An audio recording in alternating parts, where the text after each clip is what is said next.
Their audit report includes the audit opinions, basis for opinions, responsibilities of management for the financial statements, and other information. On page 19 is their audit opinion. The first sentence in the second paragraph says that, in our opinion, the accompanying financial statements referred to above present fairly in all material respects. The present fairly means that the district received an unmodified or clean opinion, or an A for our report. So there were no material issues that they had noted.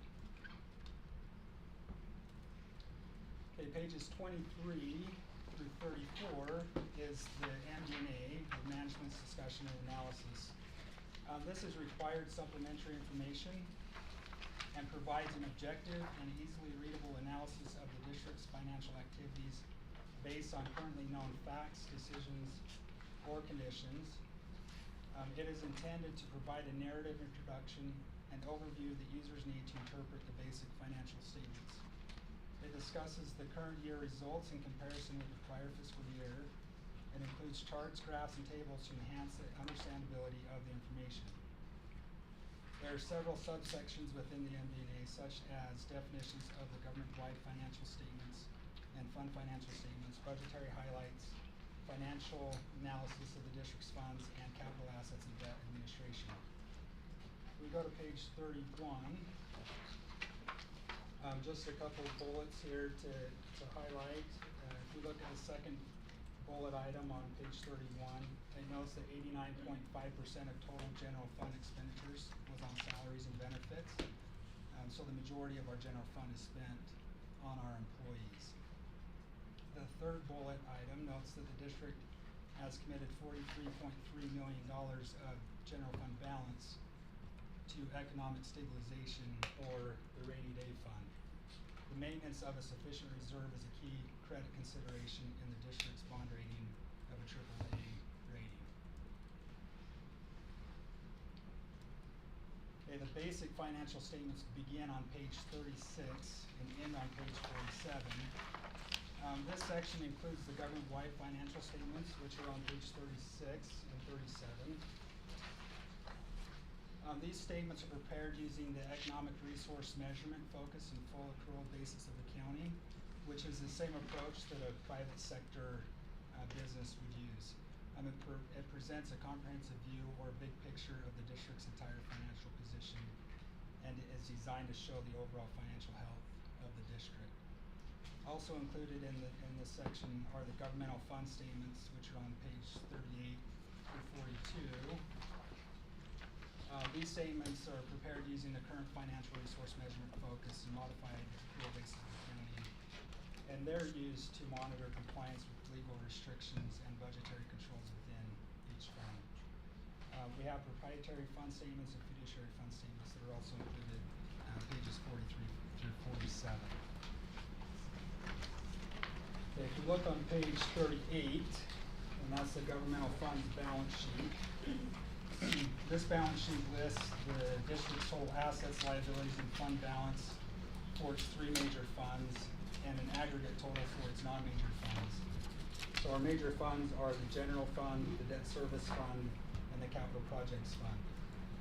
The first column on this report is the general fund. At the bottom, just something to note, is the economic stabilization that I discussed briefly, the $43.3 million that's been set aside for the rainy day fund. So by law, we can commit up to 5% of our budget expenditures for the economic stabilization.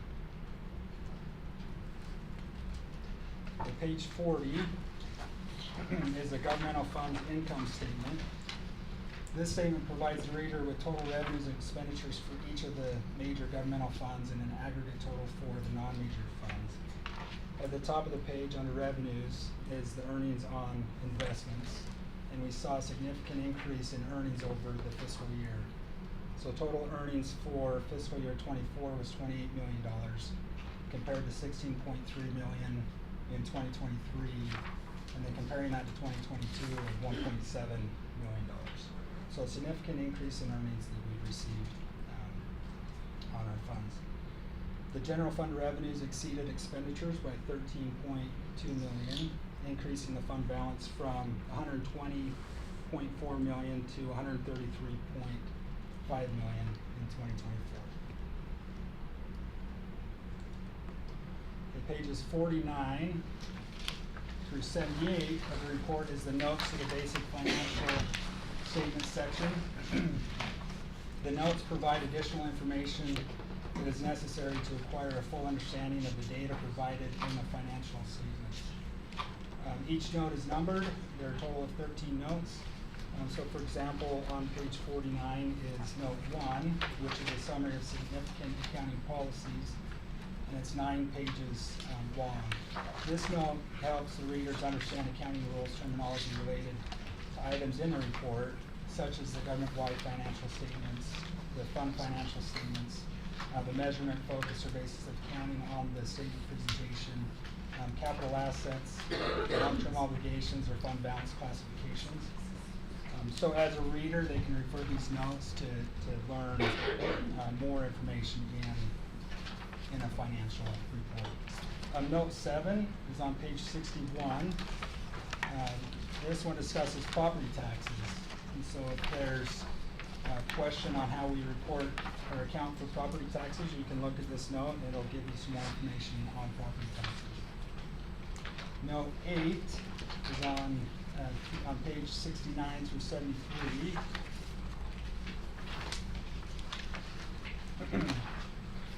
Note 8 is for our district other post-employment benefit plan, or our OPEB plan.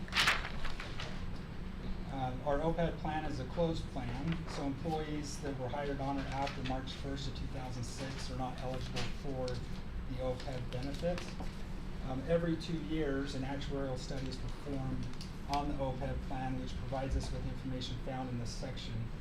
And it includes information about benefits provided, employees covered, contributions made to the plan, investment policy, actuarial assumptions used, and changes in a net OPEB liability. If we go to page 72, then we can see at the top of this page the changes in the net OPEB liability.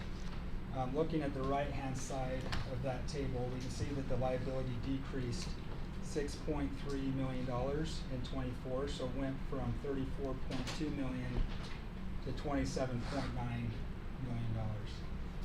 million. So what this means is the OPEB liability is now funded at 80.7% compared to 76.1% in fiscal year 23. A comparison of the changes to this, to the net OPEB liability, we can see on pages 82 and 83.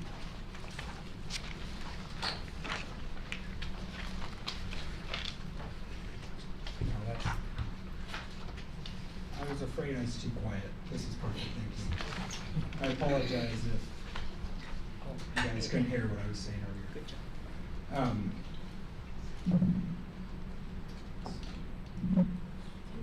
So looking at page 82 and 83, this is showing, you can see the fiduciary net position as a percentage of total OPEB liability at the bottom. So again, in fiscal year 24, we were 80.7% funded. We can compare that to 2017, which we were 45.4% funded. So huge progress over the last 8 years on funding that liability. So can we just ask a couple questions? Yeah. So I think before we've been trying to really get to a funding level which would then sustain the liability until those people are all out of the system. And how close are we to that? So this is all based off actuarial studies where they're seeing actuarially what we should be at as far as funding this liability. The last 2 years we have spent $6 million out of the OPEB plan to cover the costs, whereas prior years we were paying it fully out of the general fund. And so we are starting to dip into the resources that have been set aside in this trust to cover those benefits. So I think we are there. where we can continue to utilize those funds in OPEB to cover those costs. So we shouldn't have to make contributions moving forward then from general fund.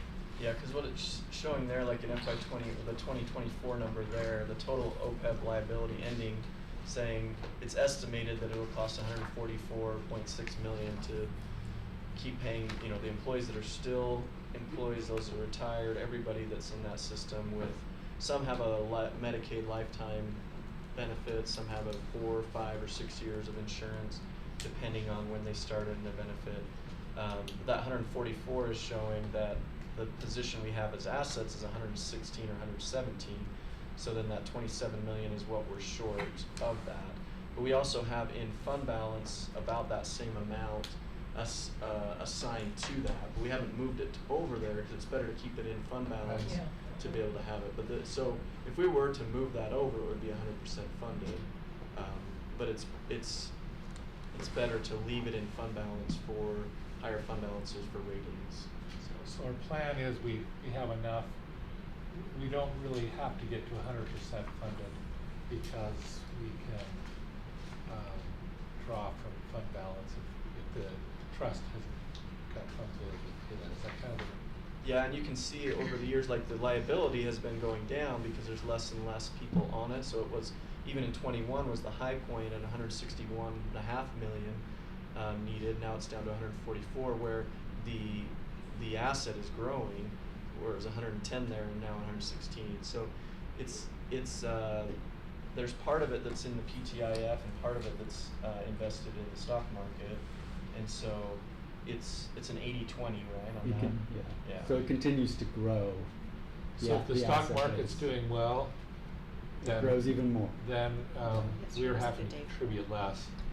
And if people come off, I mean, Right. they pass away, that's kind of a sad thing to say, but as they, our liability goes down as people go down. And as they end up, even in 4, 5, or 6 years, they could still be alive. Literally, after they that. go down. We won't dwell on that particular topic. But I think we can see it's fixed, that we're not adding people to the liability. Right. So as people pass away, then the liability decreases. And hopefully that decreases at the same rate as your fund is increasing for a Right, stock. or market the gains stock, or something. Yeah, and it's not all tied in stocks. Some in the PTIF, it's just based on the interest rates, and so. Okay, so before we felt like we had to keep making contributions just to get to where we are, but now we're feeling like we're there. Yeah, we're even pulling out each month or each year. To pay for it. Jason, do we know what happens in the case of a split? Like what happens to the OPEB fund? Is it divided 3 ways by number of employees, or how does that, or do we know? That'll need to be determined if one district takes that. I mean, it's interesting on that. I mean, if it was just those that have already retired, that would be easy. But there's employees that are in the system that are making up that liability, and so likely they'll be in 3 different areas, and then how that all works. So it's still something to work through. We were talking One- about one of having each- like one a of member many, from yeah. each one that could be part of that, you know, a member from each board. So it could still be managed together. I think about those conversations. So it's both a shared asset and a shared liability.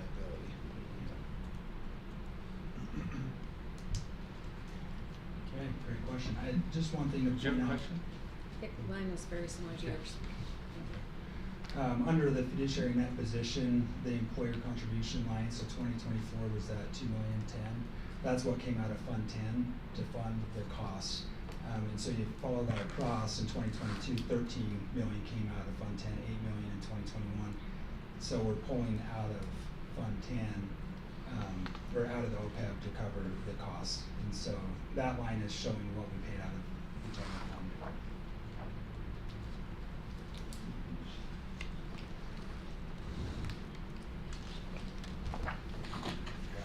Okay, so This is a question for another meeting probably, but we had talked about having, because a proportion of our budget was being spent on employees that started before 2006. Are we doing anything to try to add on to employers that were hired since then, or are they just on the Utah retirement system? So both are. So this isn't having. I know to do this with is the a hard, retirement. this is really not, this is this is a question more about, I guess, you know, the previous, where we contributed to the 401ks, we're not making that happen anymore. Is that correct? Correct, and that's a little different. So these things, all the things that are in this post-employment benefit are having to do with the health insurance. So Right. these, with the retirement, the date of the change from tier 1 to tier 2 is a 2011 one. So those before 2011 are a tier 1, after a tier 2. But that's a little different than this liability. So we don't have a liability for tier 2 employees, nor do we have another. Oh, thing. for health insurance benefit? Pensions. But some, even some tier 1 aren't in this either. Those that were started from 2007, 8, 9, 10, 11 aren't in that also. Okay, thank you. Okay, moving forward, so pages 90 through 114 are the combining and individual fund statements and schedules. This section includes a balance sheet income statement for each of the 8 governmental funds. Each income statement displays the final budget amounts, actual amounts, and variance with final budget for fiscal year 2024. It also displays the actual amounts for fiscal year 2023, so the user can look at that and make comparisons to the prior year and how we performed as a district in the budget and the variance there. The combining balance sheet, income statement, cash flow statement for the internal service funds is also provided in this section. So the district has 2 internal service funds, the industrial insurance fund and the warehouse fund. The industrial insurance is the workers' comp. Okay, page 17 begins the statistical section of the report. The statistical section provides facts and figures about financial trends in the district, revenue and debt capacity, demographic and economic information, and the operations of the district. Most of the statistical section is a comparison over a 10-year period. So this allows the reader to see where the district was 10 years ago and where it is today. If we go to the graph on page 119, this gives a quick visual of the governmental fund balances over the past 10 years. So the general fund balance is shown in blue, and we can see that that has slightly increased over the past 5 years. The debt service fund balance is shown in green, which has decreased from the prior year. We'd say mainly due to the decrease in the tax rate in the debt service fund. The capital projects fund is shown in red. That's decreased from the prior year, mainly due to building the new middle school. And then all other governmental fund balances have stayed relatively flat for the last 3 years. The balance details for this graph are on page 126 and 127.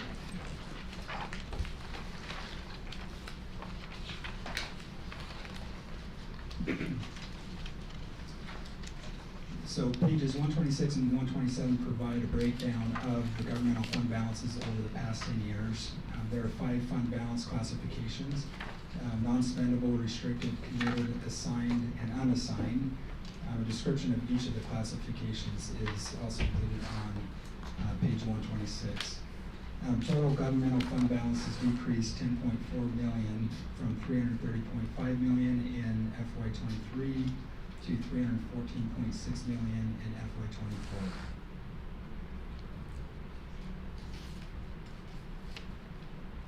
Okay, pages 128 and 129 compares governmental fund revenues, expenditures, and changes in fund balance for the last 10 years. And just looking at this again, I mentioned the earnings on investment. We can look at this schedule to see over the last 10 years what our earnings have been on our investments. I just want to go back one slide there. So although we were saying, oh yeah, that's the one. So even though our total for all those went down, the fund balance went down from 330 to 314, you can see that most of that decrease was in the debt service and the capital projects fund. So the capital project fund is a lot of times going to have this very high up and down as we bring in all that new money that came in 2023 was for building of the middle school, and then we've been spending that down. So the fund balance in the capital projects went from 114 million down to 93 million. And then debt service, if you remember, 2 years in a row, but this will just be the first year of it. We decided to, when we went through truth and taxation and raised in the capital and in the operations, we also reduced the debt service by 3 because we had a fund balance that could be used only for that.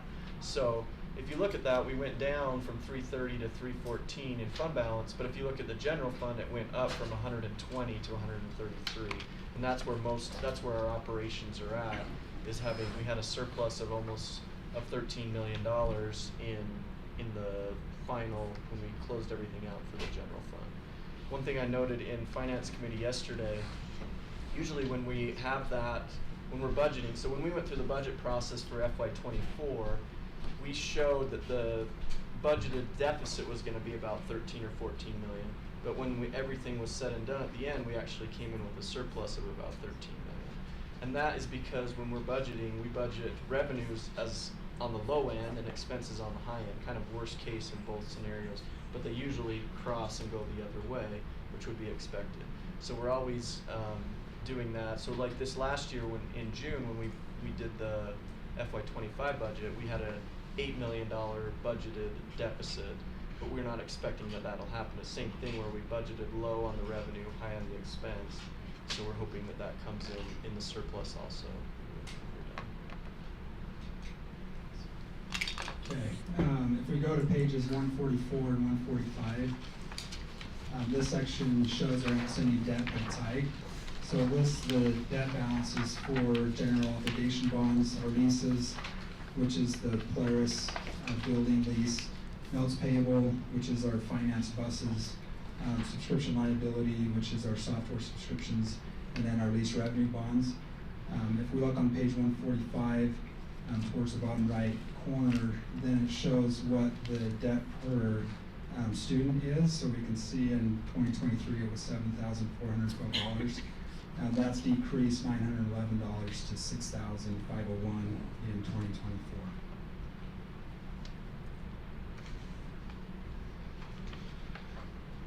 So there was no subscription liability before 2022?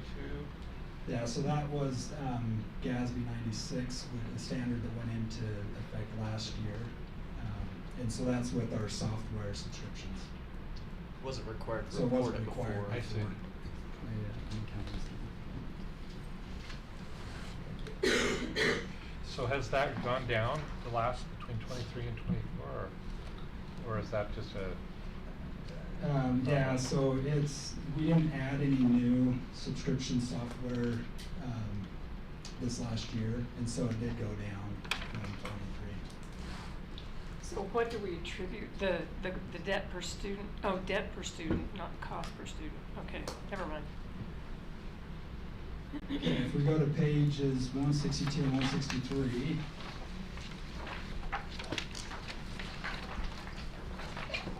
and this section is our expenditures by function for the general fund. And so we can see here at the kind of the top left, the instructional services, 69.7% of the general fund expenses are on instructional services. So this is for teacher salaries, benefits, textbooks, supplies, everything that goes into the classroom. Can I ask about one thing about that? And you know, when we were doing the MGT study, there was the comparison between other school districts and how they do their, you know, what do you call them? The utilities. The and overhead costs? Yeah. Overhead costs There per were student. differences in how we did that. Are we going to adjust that, or we feel like we need to maintain the way we've done it? Yeah, there hasn't been a plan to change it at all. So it's it's just the mainly same. the utilities would pay at a district location number when we're accounting for it rather than at the school, because all of the bills come in and are paid from our accounts payable. Okay, I just want to clarify. Okay, the last section of the act for I guess, sorry, my point was that this number would be even higher, it would be lower.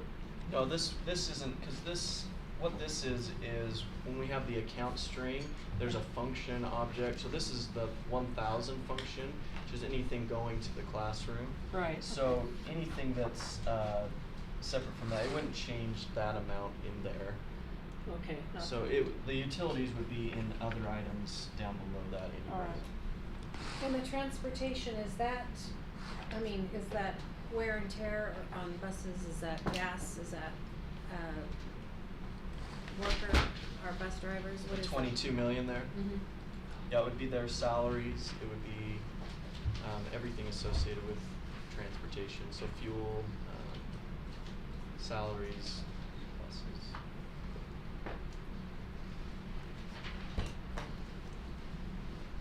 Okay, the last section of the act for on pages 177 through 191, which is the reports on compliance and internal controls. This section is from our external auditors, and it includes several of their reports, the schedule of expenditures of federal awards, the reports on internal controls compliance for each major federal program, and compliance required by the state compliance audit guide. It also includes the schedule of findings and questionable costs. Kyle from Squire is going to present to the board tonight, so he'll present the audit report act first, and we'll hear from him. But this is where that section is at the end of the act for. Okay, that's the presentation on the act for any.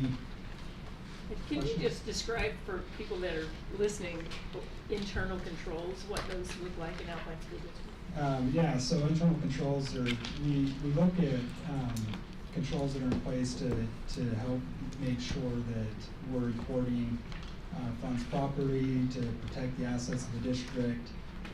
There's lots of controls that are in place. Our policies and procedures are controls that we set up to, again, make sure that when the time comes to prepare the ACFR, that we're confident that the numbers that we have are accurate, and again, protecting the assets of the district. So it's a lot of controls, policies, procedures that are in place. How many times do we get audited a year, on average? The whole district or schools or what? Whatever, just any kind of an audit. I mean, because I know we do internal audits for, what, a third of our schools every year or something like that. Then how many external audits? Yeah, and the external auditors, they're about the same, about 20 schools per year that they're going out to, in addition to our 20 that we, internally. As far as their audit on the financials, they perform that audit every year. They come out and do an audit on the federal programs, audit on state programs. Yeah, the main week we see them is the week of Labor Day. They're here Tuesday through Friday, but then they're also do things come in July. They also come.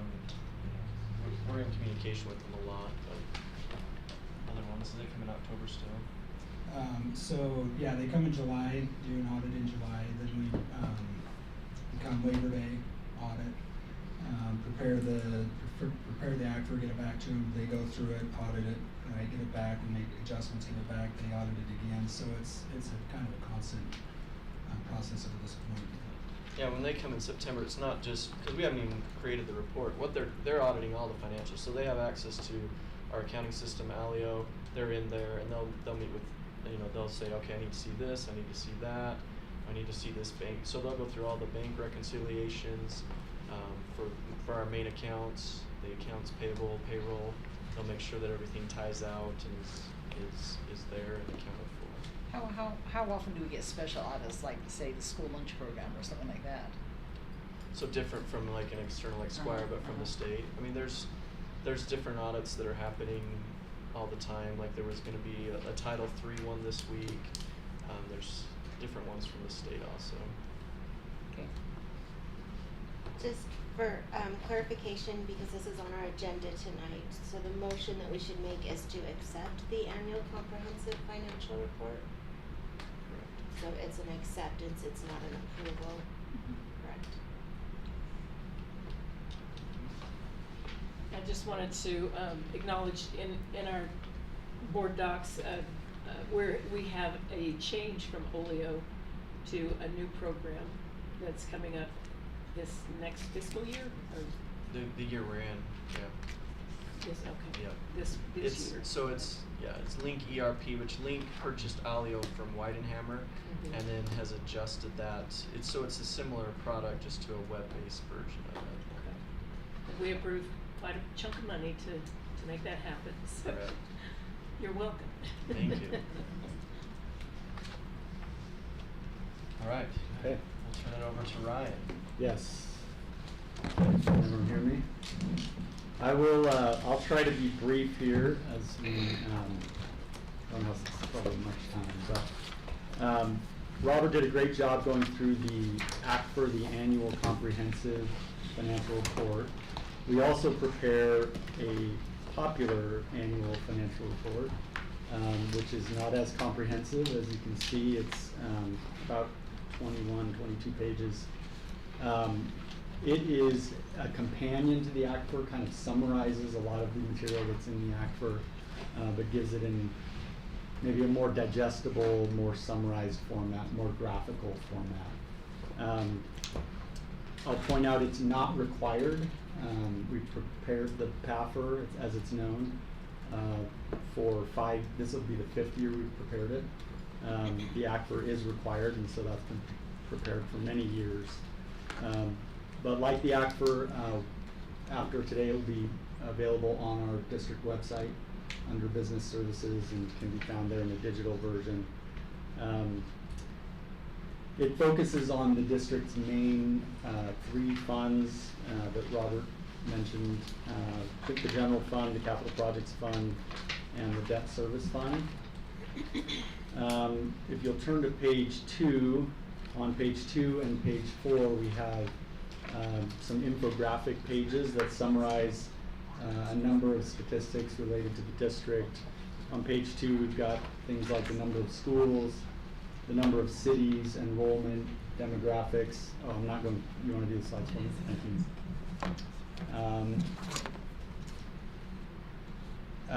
The dollar amount of assets in the foundation and other pertinent stats. If you flip to page 4, the second infographics page includes statistics on our ALL and DLI programs, numbers or the dollar amount of scholarship funds awarded to district recipients, and a couple of highlights here are our district graduation rate. While this is still needs to be considered preliminary, it's finalized by the state in December. We don't anticipate a change, but 92% compared to 88% for the state of Utah and 87% for a nationwide average. And as well as AP tests taken and tests passed, which represent a 76% pass rate. So great accomplishments by the students in our district. Then turning the page forward, going to page number 7, this section or these pages go over general fund revenues and 3 main sources, or the 3 sources of general fund revenues, which come from local sources, state sources, and federal sources. It shows them over the last 3 years, as you can see there.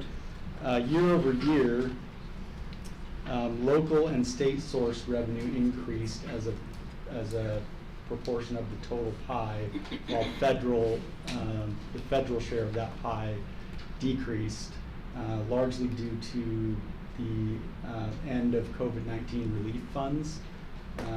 And so local and state sources become a bigger share of that pie, as you can see there in the percentages. Any questions? We'll keep moving, I think. I'm not going to touch on everything in the book. Robert covered quite a bit of the material, so we'll skip through some of it. Turning to page 11, now our general fund expenditures by function, as well as descriptions of those functions. And the key highlight here would be that 89.1% of our general fund expenditures are directly related to students and schools. And that's depicted in the donut graph on the following page, on page 12. If you see in the screen, we've highlighted those in yellow on the monitor. They're not highlighted in the book, but in yellow on the monitor are those components that comprise the 89.1% that relates directly to students in schools. Turning the page to page 13, the following page, I would just highlight at the bottom of that page the chart that's on the screen, which shows the district's general fund spending per pupil as compared to other regions of the nation and the nationwide average. And you can see that the district compares very well in terms of being efficient, I would say, and spending less than other parts of the nation. And in fact, year over year, the gap has widened slightly, both on a percentage basis and a total dollar basis. The next several pages summarize accounting in the capital projects fund, the debt service fund, and then on pages 18 through 20 are some comparative data for the district. And this data is 2023 data, I'll note, because it comes from the ACFRs of other districts along the Wasatch Front. The other districts that we've included here are those with enrollments over 30,000 that are along the Wasatch Front for comparability. And again, this is 2023 data because it's published ACFR data from last year. Then the last page 21 is highlights some of the awards and accomplishments of the team related to our financial reporting and budgeting. Robert already mentioned some of this. It's also in the action. So that is a summary of the PATHR. Any questions on this? I just wondered if anything stuck it out to you as being significant in these graphs on page 18, 19, and 20 as we compare previous years or compare to other districts. Anything just say, this is good or this is bad? Or, I'm just curious if a lot of times for the budgeted people, it can be a little bit confusing to know what's significant in the midst of so many names. Yeah, what's important, what's significant. For example, on the bottom of page 19, you can see, and we've highlighted this in other pages, but the expenditures for instruction and supporting services being 70% of total general fund expenditures. Rates, I guess, highly in comparison. There's one other district that would spend more of its general fund on instruction and related services. So how does Weber do that? It's a good question. I'd say we're close, right? So here's like a newbie question. If you take a look at is there a significance between unassigned and assigned on page 18? I mean, I don't really know whether those are significant. It appears other districts have smaller committed and larger assigned. Is that significant at all, or do you have any conclusion after looking at that? If it's no, that's fine. Yeah, I'm not sure. I don't know what conclusion to draw, so I just wondered if you did. Yeah, I mean, so we're at 17% of general fund expenditures. So when looking at that, the dollar amount, ours are going to be, because our general fund expenditures are going to be the largest of any of those because of the size of the district. So the dollar amounts, these are just the percentage of that, so they can skew a little bit on dollar amounts. The assigned, a lot of the assigned there is to the OPEB, and so that's why some of that is there. And then our unassigned right now is about 12 or 13 million. That's that 2%, which is comparable to Granite, a little bit to Jordan too on those percentages. It's just depending on, preference on where to assign. Some of our assigned fund balances were say we have some contingencies, like one we put in this time is a higher contingency on retirement incentive, because that could be a larger amount in the coming years, so that's kind of shrunk the unassigned. So the unassigned is just, like it says, not assigned to anything else, where the assigned there's specific things for it. That can always be changed, but it is assigned as we're going through things all that. Thank you. You're welcome. Okay, any other questions? Okay, I want to thank Robert and Ryan. Ryan started with us almost a year ago. Anniversary date's coming up, right?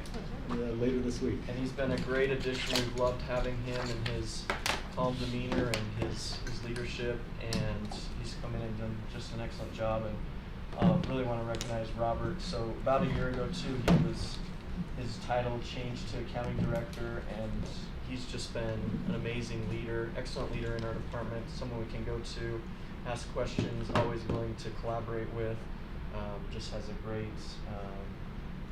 reputation and great leadership in our department. So appreciate you both. Thank you. They're going to scoot back and let Derek come in. Do you want to come up with Derek? I think she really does. Yeah. She wanted to. She really does. I'll scoot over to his chair right here.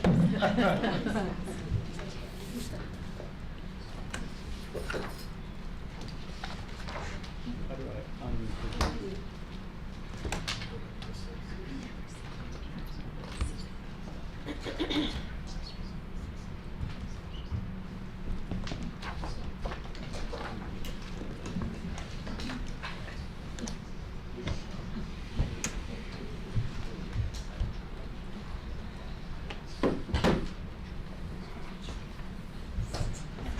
The fun thing about the enrollment projection, history and projection book is, although there's lots of charts and tables in the ACFR and the PAFR, there's still a lot of writing. But there's not one paragraph in the enrollment projection. All tables, all charts. But it tells quite the story. And they're It's in still color, an enthralling story. Derek, pull that mic close. My 10th grade English teacher is grateful for that. I am also not as reserved in my volume, perhaps, as Robert. Okay. I love working with Robert and Ryan. I don't think he's going to take offense at me saying that. If I need to pull it closer, please let me know. Just tell me again. I'm excited to present, excited to encroach on the usual evening for the ACFR and PAFR, since we don't have a second board meeting, as Jason mentioned, in November. What we're going to talk about is the enrollment projections, the history and projections, where we've been, where we're at now, and where we are projected to go. One quick clarification. The only time I'm going to mention district reconfiguration is that it is not included in these projections or in this book, because this is as the district stands and is configured currently. So I'm sure we'll be looking at things in the future, but as of right now, this is projected by school and in totals for the district as currently configured. And even with that, we know some schools are opening next year, but we don't have the boundaries yet. So it's still, they're not going to see the new middle school in that. It's still as if it was configured right now. Yeah. It's a team effort. You can see at the bottom here, prepared by the Alpine School District Business Services team. It's a great team to work with. As much as I get to come and talk about these, I rely on others. A lot of what Jason's done in the past in preparing these and others in supporting. These projections are used for FTE allocation, budgeting programs, capital planning. We use them for several things as we are moving forward. This, on page 3 of your book, you'll find the enrollment projection overview. I am going to read through this slide. This is the only slide I'm really going to read through the whole thing. Currently, we've got, as of October 1st, 84,757 students. That's up 54 students from October of last year, down 323 elementary school students, up 46 middle, and up 280 high school students. We had a slight change to the boundary between Harvest Elementary and Black Ridge. That was the only change to boundaries for this school year. Next year, we're projecting to go down a little bit. We're projected to have 84,531 students, down 226. And you can see the associated 424 down, up 206, and down 8 in elementary, middle school, and high school, respectively. And as Jason mentioned, we anticipate, and as you all know, we anticipate opening the new middle school next year, which will impact the total numbers at those associated schools in that area. It's clarification or just elaboration. The downward trend in projection is due to birth rate and that high school bubble moving out. You're still in my thunder, Superintendent. No, absolutely. There's going to be, in fact, you're leading directly into the next slide, so thank you for that. There's several things that go into the projections. In the book and in the presentation tonight, there's birth data, construction growth, move-up numbers, in-migration or at times out-migration, historical trends, supplementary data that we'll go through, and then we get to what our projections are. But that's not the end of it. Then we review projections. How well did we do? How accurate were we, so we can make adjustments for the future. So all those things factor into it. A lot of it is exactly what you mentioned, Superintendent. We'll talk about some of those as we go through. So recent article in KSL about fertility rates and in-migration impacting school enrollment. We're not the only people looking at this. This is impacting school enrollment throughout Utah. So the first thing, we're going to talk about birth data. As Superintendent mentioned, some factors that are one factor that we use. The birth data is what we use mainly to project the number of kindergarten students we anticipate having. Now, how do we do that? We look back 5 years, and we take a school year and say, okay, what students will be 5 by the time we start a school year? So September through August, the students that would be 5. By the cities that the mothers resided in when they were born, we can see the total numbers there in that first red bar towards the bottom, estimated ASD births by school year.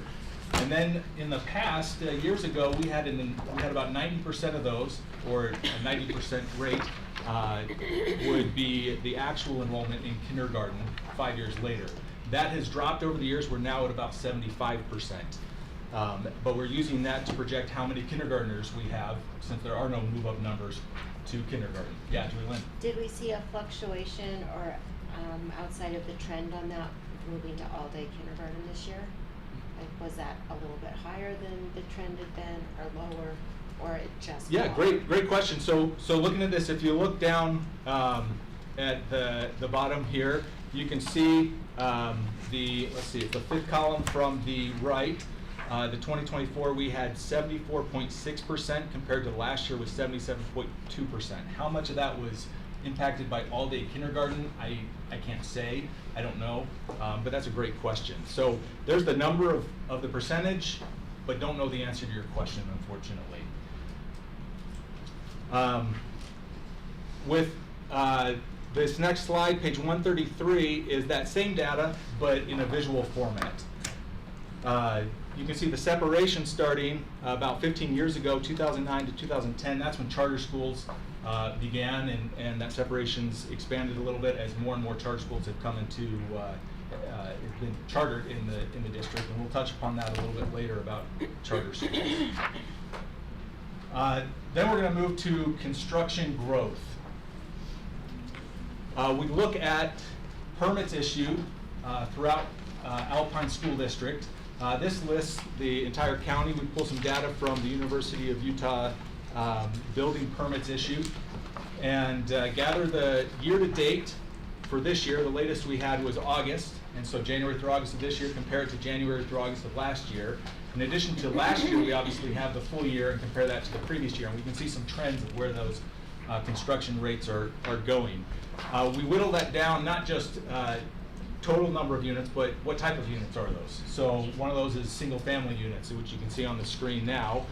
And my recommendation is to follow along, as I'm going to start jumping pretty quickly here between pages. You are welcome to look at the top left of any slide and see what page we're on and look in your book. I will be flying through some of these slides. Unfortunately, feel free to stop me and ask questions anytime you want. But looking at the single-family units here, single-family units, we've seen a decline in the total percentage of units, building units. So what's the percentage of units that were single-family units? Why that's significant is we have generally more students that are coming from single-family units. There's just more students enrolled in the school district than from, say, as you can see on the screen now, multifamily condo units. There's still students coming from those, especially when you talk about thousands of units. That leads us to third grade totals, move-up numbers. It kind of flows into this. The third grade totals, you've seen these graphs before. What this is each bar represents 3 grades, a total of 3 grades. So the first bar is all students, in this case of the entire district, grades kindergarten, first grade, and second grade. The next bar is all students grades first grade, second grade, and third grade. If you notice, first and second were included in both of those, and seconds even in the next one, second, third, and fourth grade, all the way up to 10th through 12th grade. Now what this does, why 3 grade totals? It smooths out the data so we can see some of the trends with move-up numbers, and seeing, do we have a lot more younger students, a lot more older students? In this case, currently we have a lot more older students than we do younger students, compared to, if you're looking at page 108 and what's on the screen now, 10 years ago we had more younger students. So move-up numbers would increase our total enrollment just by moving up students. Looking at 10 years ago, those students that are in the K through second bar are now in the 10 through 12 bar in the 2024 numbers.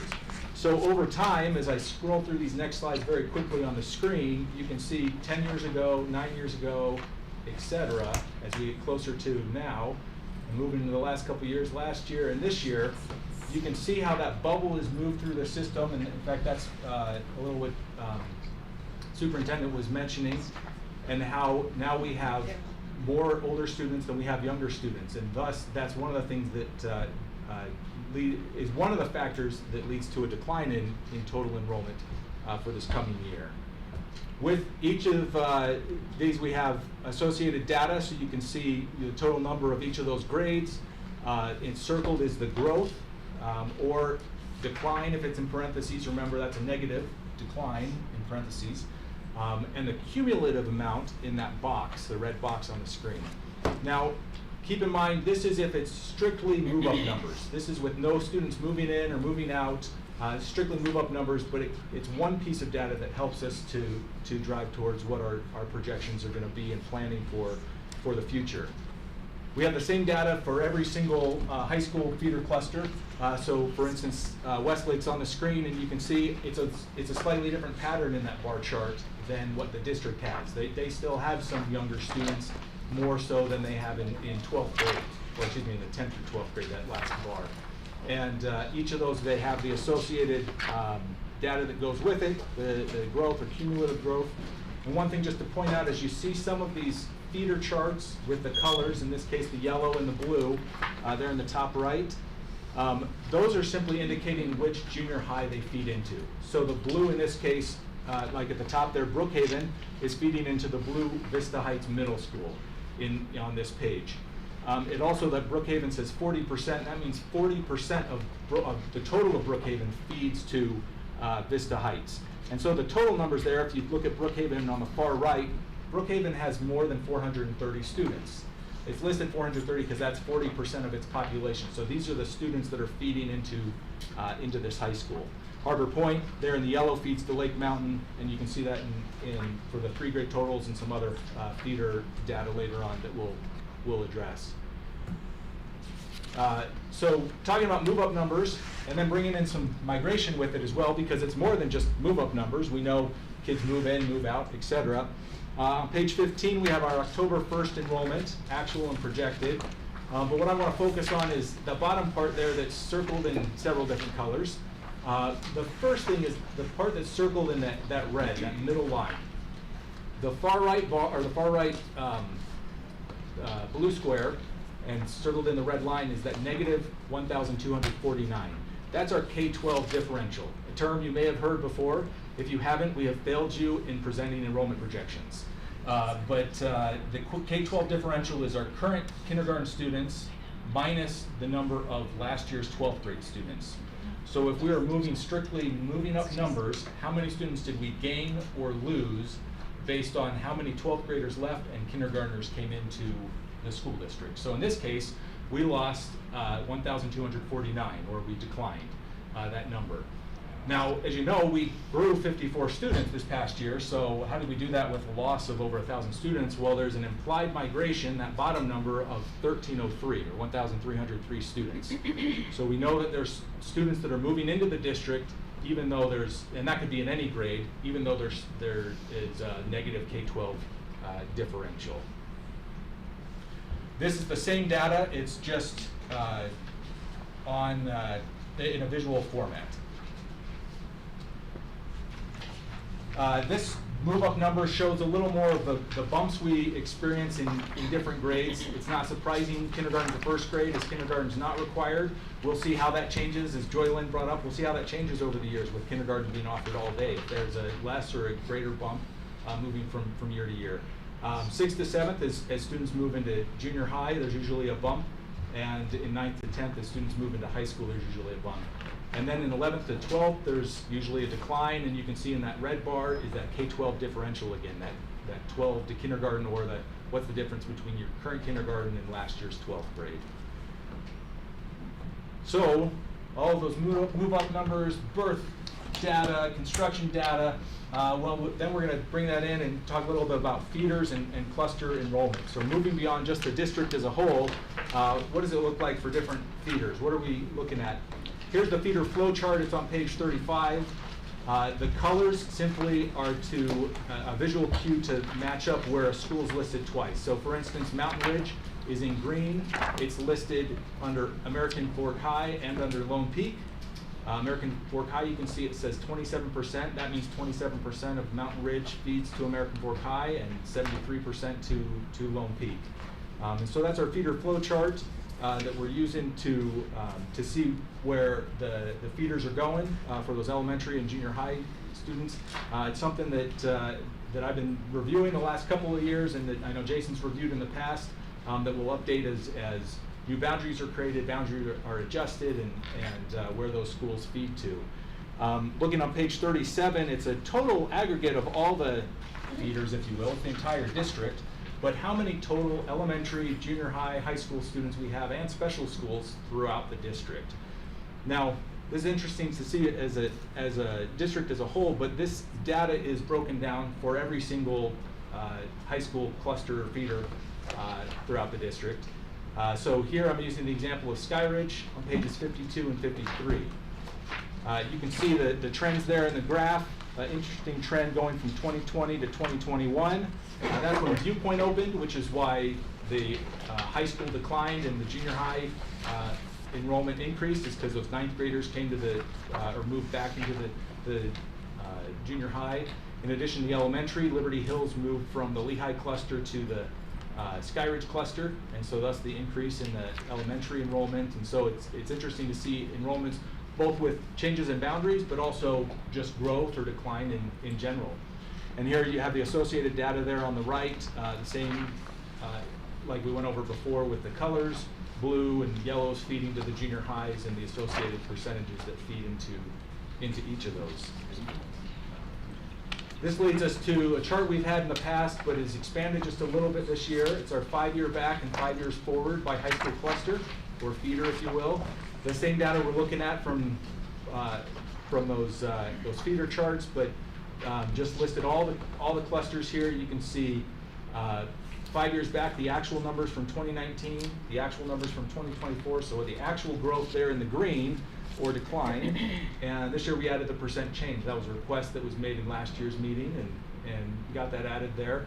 Then we have our projected growth or decline in the blue from 2024 current to 2029, and then what the total growth or decline actual to projected from 2019 to 2029 over that 10-year period. So we have that with those percentages for each of those. And another thing added this year on page 59 is a total enrollment in each high school cluster or feeder system.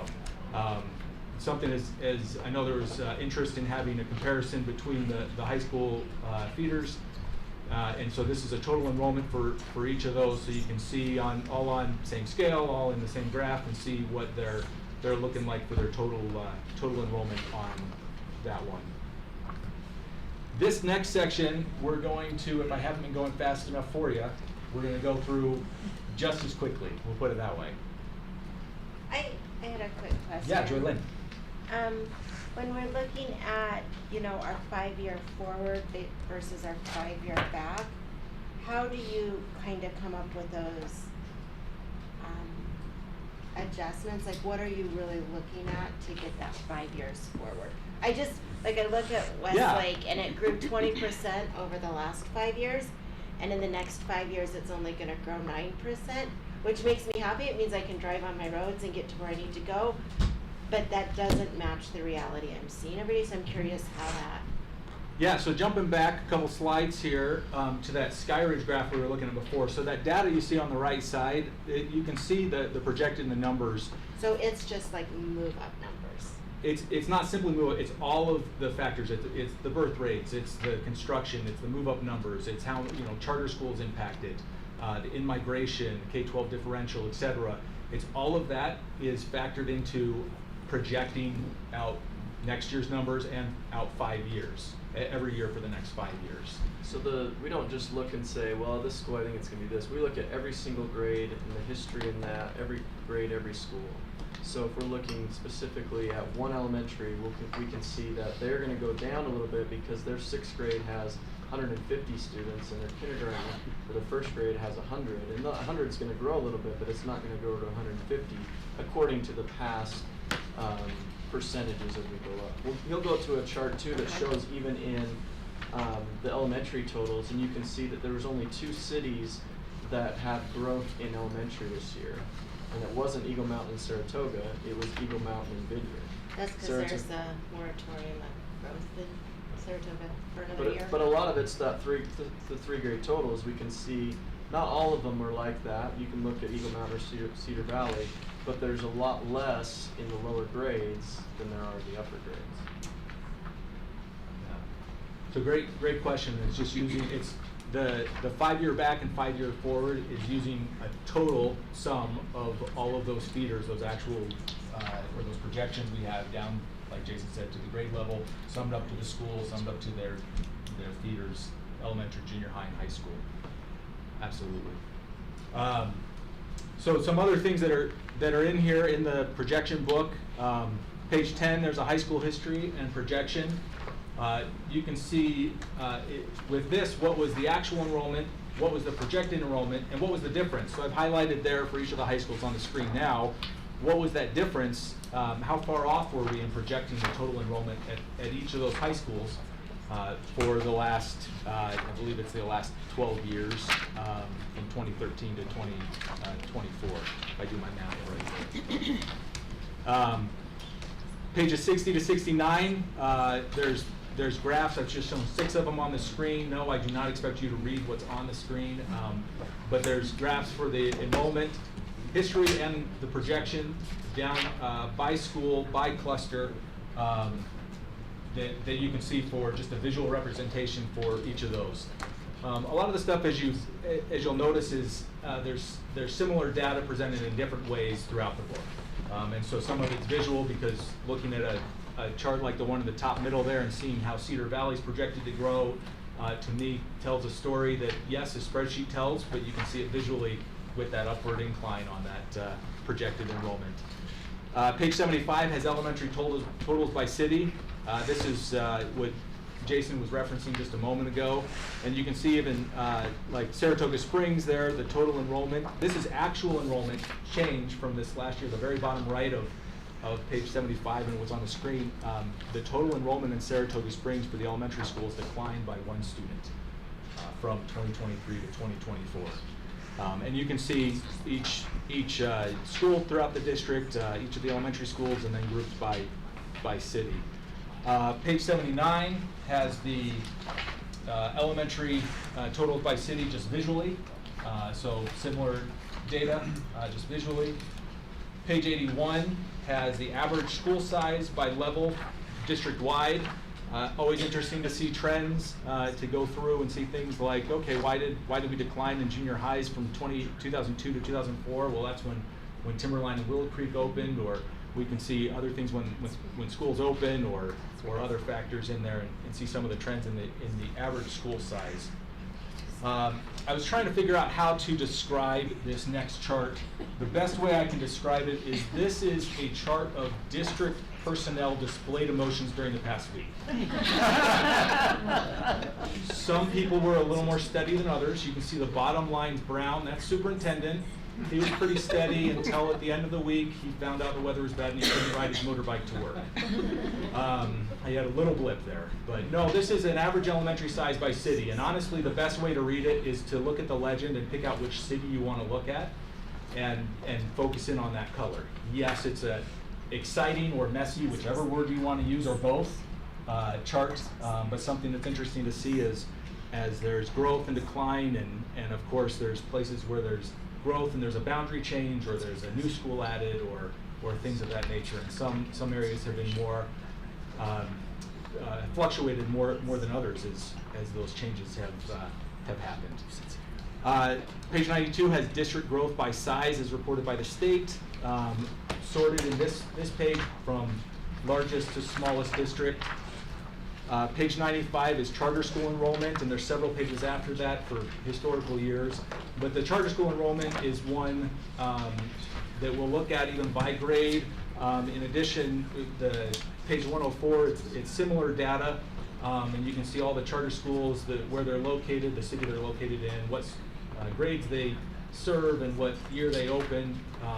And ultimately, this being what growth are we seeing in these charter schools and where we're seeing it, which helps inform us as we recognize that as a new school opens, these are students that would have potentially or could have potentially been enrolled in Alpine School District. And so as a charter school opens, it would be a lower enrollment number in the school district, and as we know, as the state informs us of some of the upcoming charter schools that are anticipated opening, we can reflect that in projections, knowing that those students or a number of students probably won't be enrolling in Alpine School District schools if they go to the charter school. I have a question on that. Yeah. Do you, when you look at that, do you also look at the type of school? Like Canyon Grove saw a huge increase in students, but they're a blended type school, so they're not necessarily all coming from the Cedar Hills area, or do you just group it still by location? Yeah, recognizing, as with any school, not all students are going to live in the immediate proximity to it. Chances are, things that are closer together are going to interact more often than things farther apart. I love to say that, but it's a principle that you're going to have more students enroll in a school that's closer, or a school's going to have more students closer enroll in it than farther away generally. And so that's where it drives. Okay, we know in this city, in these cases, we know where these charter schools are specifically too, not just the city in general, but we know or we can project how that's going to impact the enrollments in schools in the area. I mean, some of those, Canyon View is a great example of one that had a significant increase this year, going up, 370-ish students. Most of the schools, they're fairly steady once they open and they hit I don't know, their comfortable number, their magic number, whatever.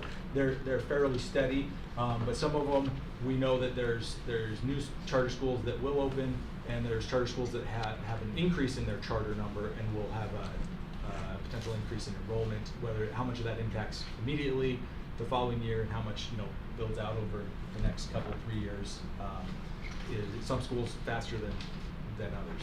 Does that help to answer that? Yeah, I just as I looked at that, I just wanted to indicate that Canyon Grove, though it's increased a lot, that growth, because of the type of school it is probably not impacting that community at 300 students. As strongly.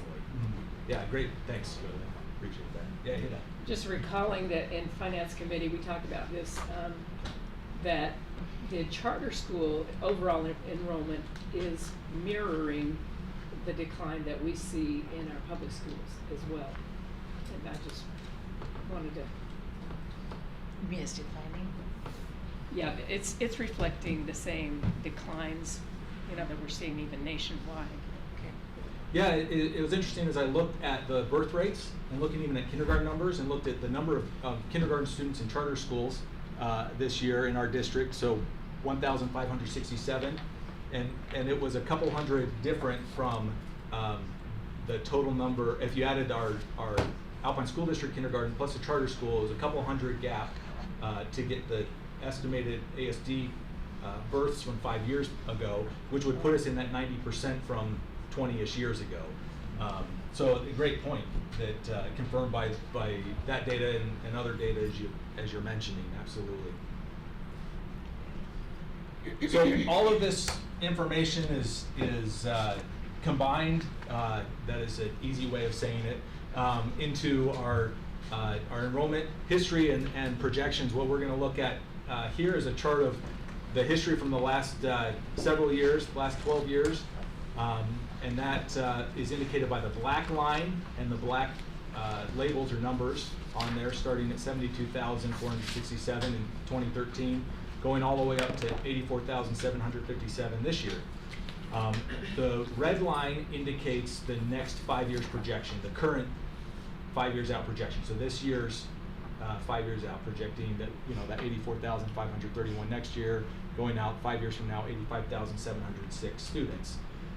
Each year there's a different colored line, and you can correlate those with the legend in the top left.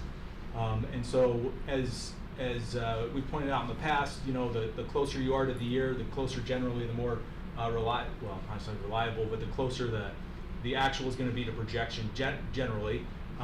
As the farther out you go, the less reliable it's going to be. But it gives us an idea of where we're looking. Some of those years that are probably the farthest off are you get the COVID year and the rebound year. That I do not envy Jason doing projections in either of those years. And the purple line is the year or the line from last year. As it may look, it almost looks like an extension of the black line. As you know, or as if you looked at the numbers, we were off by 17 students for the district as a whole. So it almost looks like a continuation of the black line for this year, but it really is a different projected line from last year.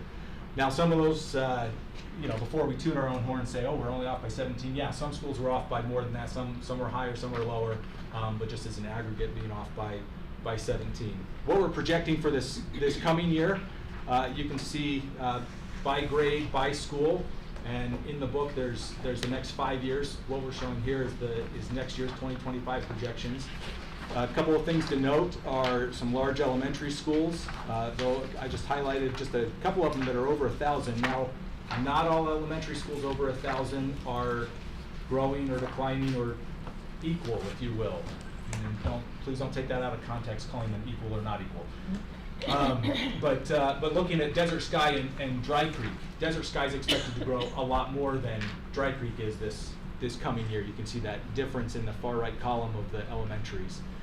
I'm going to jump ahead to the 2029 projections, and you can see highlighted some pretty large elementary schools.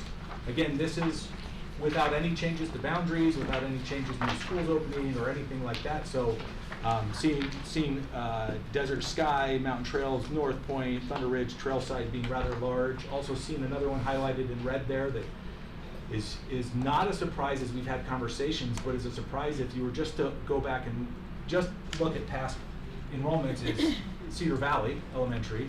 Who would have ever thought, 10 plus years ago it was going to grow to 500 plus kids and continue to grow. But that's one that's growing to be aware of. The highlighted in yellow are small schools that are under 400, Alpine, Aspen, Foothill, and Northridge, projected to be under 400 in 5 years. When it comes to secondary schools, going back to the 2025 projections, we've got a small school, Mountain Ridge, less than 1,000 on the secondary side of things. And then I'm not pointing out Frontier because we know, well, now I have pointed it out, but we know it's going to have some relief next year. But Vista Heights being up there at over 1,800 students next year, and Cedar Valley, yes, that will have some relief, but it will still be a large school, and Westlake next year. And speaking of Cedar Valley and Westlake, even looking 5 years out, if you were to say, great, we're moving 9th grade out, they're going to have relief, 5 years out, we're projecting about 3,000 students. If you even pull out from that 4,000 and about 1,000 ninth graders, you have about 3,000 students still there in 5 years. and 3,600 students at Westlake in 5 years. So schools that are growing there. Also Viewpoint, Vista Heights, and Willow Creek at the junior high middle school level, and those 3 highlighted in yellow that are pretty small, Canyon View, Mountain Ridge, and Oak Canyon, being under 1,000, or Oak Canyon barely squeaking in over 1,000 in 5 years. Now remember, with projections, once we made the projections, that's not the end of it. We also want to look back and say, hey, how did we do previous years, so it can inform us. So this coming year, as we look at come October 1st numbers in 2025, I'll be looking at those projections from 2025 and saying, hey, how did we do, and what adjustments do we need to make in addition to all the other factors we've talked about.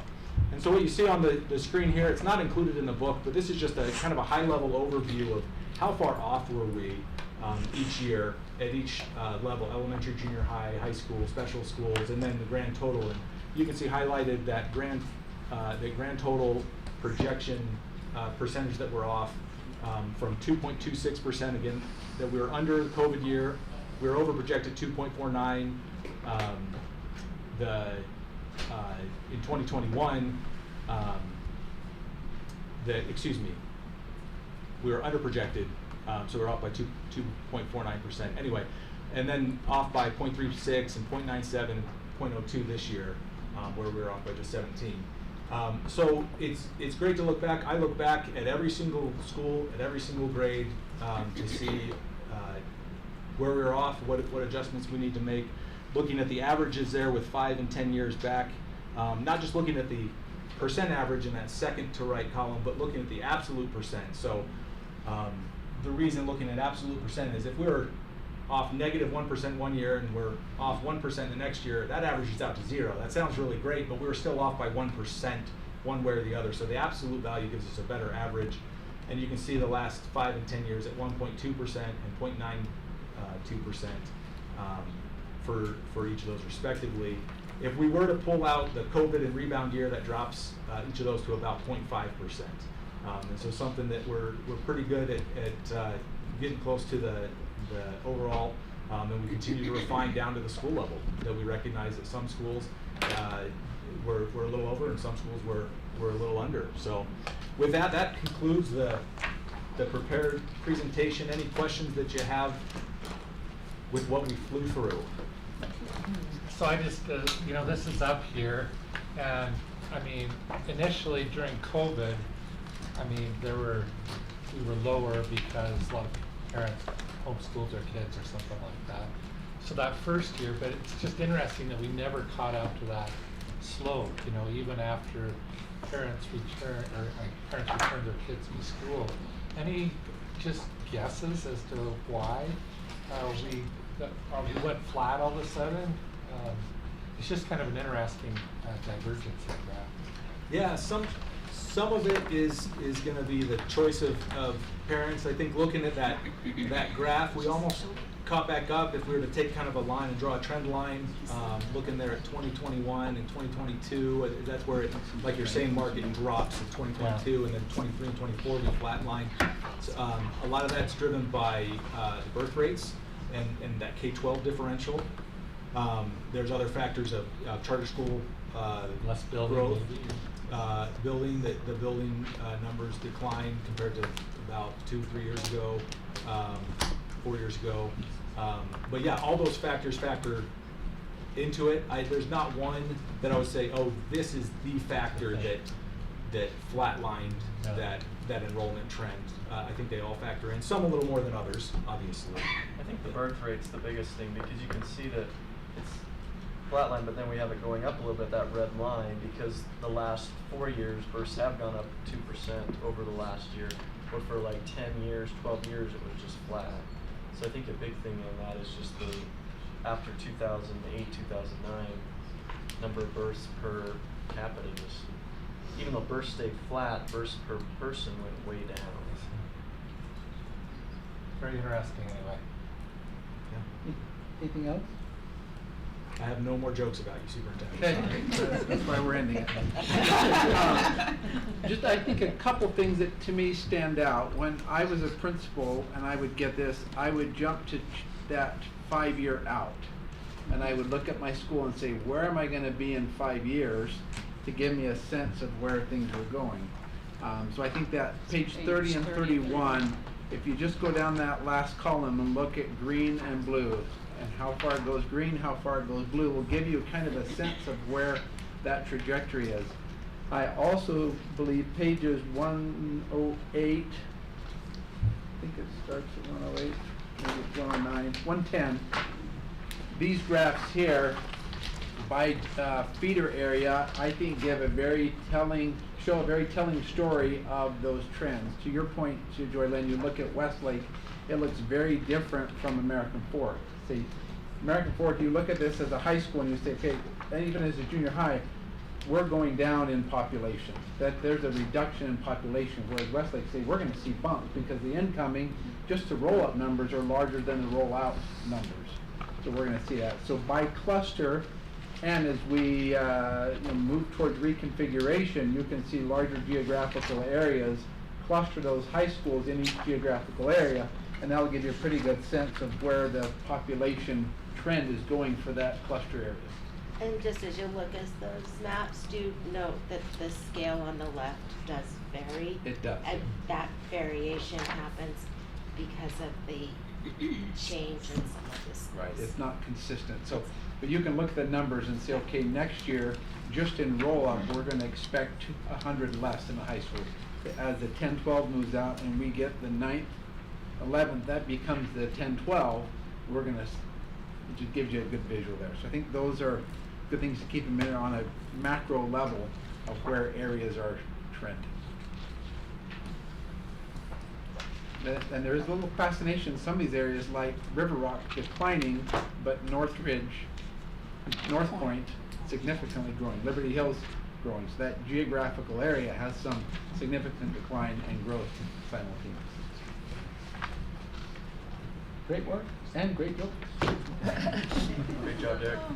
Derek started in our business services team about 2 years ago, and really appreciate all the great work he's done. I did these projections for 8 or 9 years, and was worried who was going to take that over, and haven't been worried at all. So he's been doing a great job, and appreciate all that he does.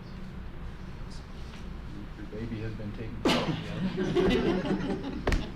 Hey, I thought he was the one that told jokes.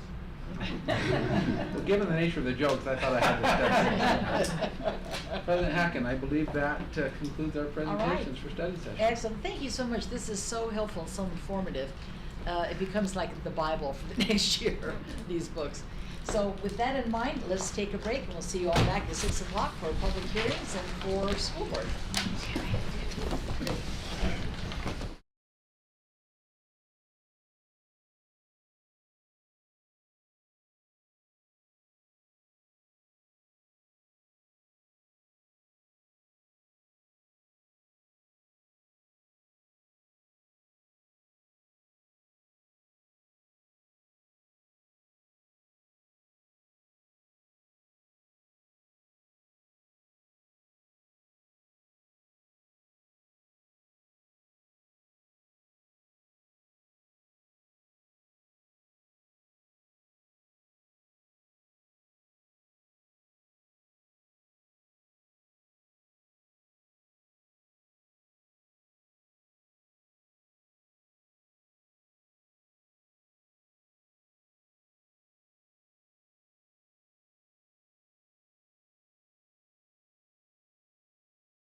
better and cheaper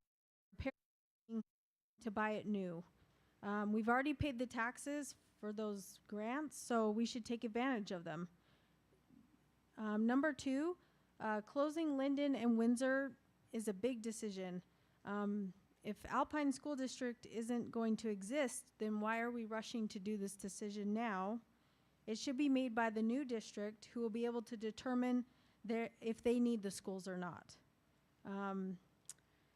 Because Alpine School District won't have to deal with the repercussions of larger class sizes, lower test scores, and behavioral issues, since they won't exist. Because 1,100, I mean, in the charts right before this meeting, everyone said 1,100 students is too much. And third, if anything, keep Linden Elementary together. Please don't split them up into multiple schools. What makes them special are the students, teachers, and faculty. They should have a chance to stay together and keep being amazing. Thank you. Thank you, Mackenzie. Brady Horton, followed by Alicia Alba. Hi, my name is Brody Horton. Oops, I'm sorry. That's all right. My mom's called me Brady, so. I'm a father of 6 children, 1 at Oak Canyon, 3 at Linden Elementary, and 2 more soon to hopefully be at Linden Elementary. There are very few things as impactful on a family and a child as uprooting a child from their community and their elementary school. Over the past few years, the threat of closing Linden has been consistent. All the while, the reasons for the threat of closure have been ever-changing. Reasons I've been given for the closure include the school's plumbing system is unusable, the building itself is unsafe, enrollment, Linden city population doesn't merit 2 elementary schools, the general education population at Rocky Mountain is suffering, the DLI program parents fought harder than Linden parents to keep their status quo. I'm sure that many of these or all of these reasons are valid and true. However, I don't think that now is the time to make the decision to close Linden Elementary. As everyone knows, we'll soon have new district boundaries and new school board members. And while some will say that this won't take place until 2027, the reality is that it will begin to take place in the next few months. Linden residents didn't have an opportunity to vote on the new district, but we will have an opportunity in just a few months to start campaigning and listening to campaigns from new school board members. The decisions will start for the new district next November or the following February as the split begins to be made. The building is not condemned. Enrollment is not falling off a cliff. Please give the new district to be formed from Orem, Linden, and PG the opportunity to make important community, facility, and program decisions. Delaying this process will allow those who will be most impacted in the long term to make the decision, and that is good governance. It is how good representation should work. Please be careful. School closures, moving programs, disrupting families should be done with as much care as possible. Closing Linden and moving ALL right now is not taking the most care possible. I believe that the best care that can be given to this situation is to let the district court split run its course, do what we can to support the students in the locations and programs as they are in the meantime, see what help can be given to Rocky Mountain general education population, see what can be done to keep our facilities functional for at least the few more years until the district split is in place.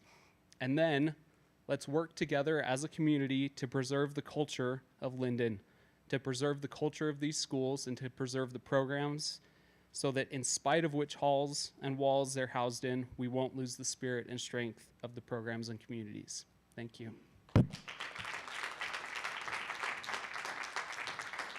Thank you, Brody.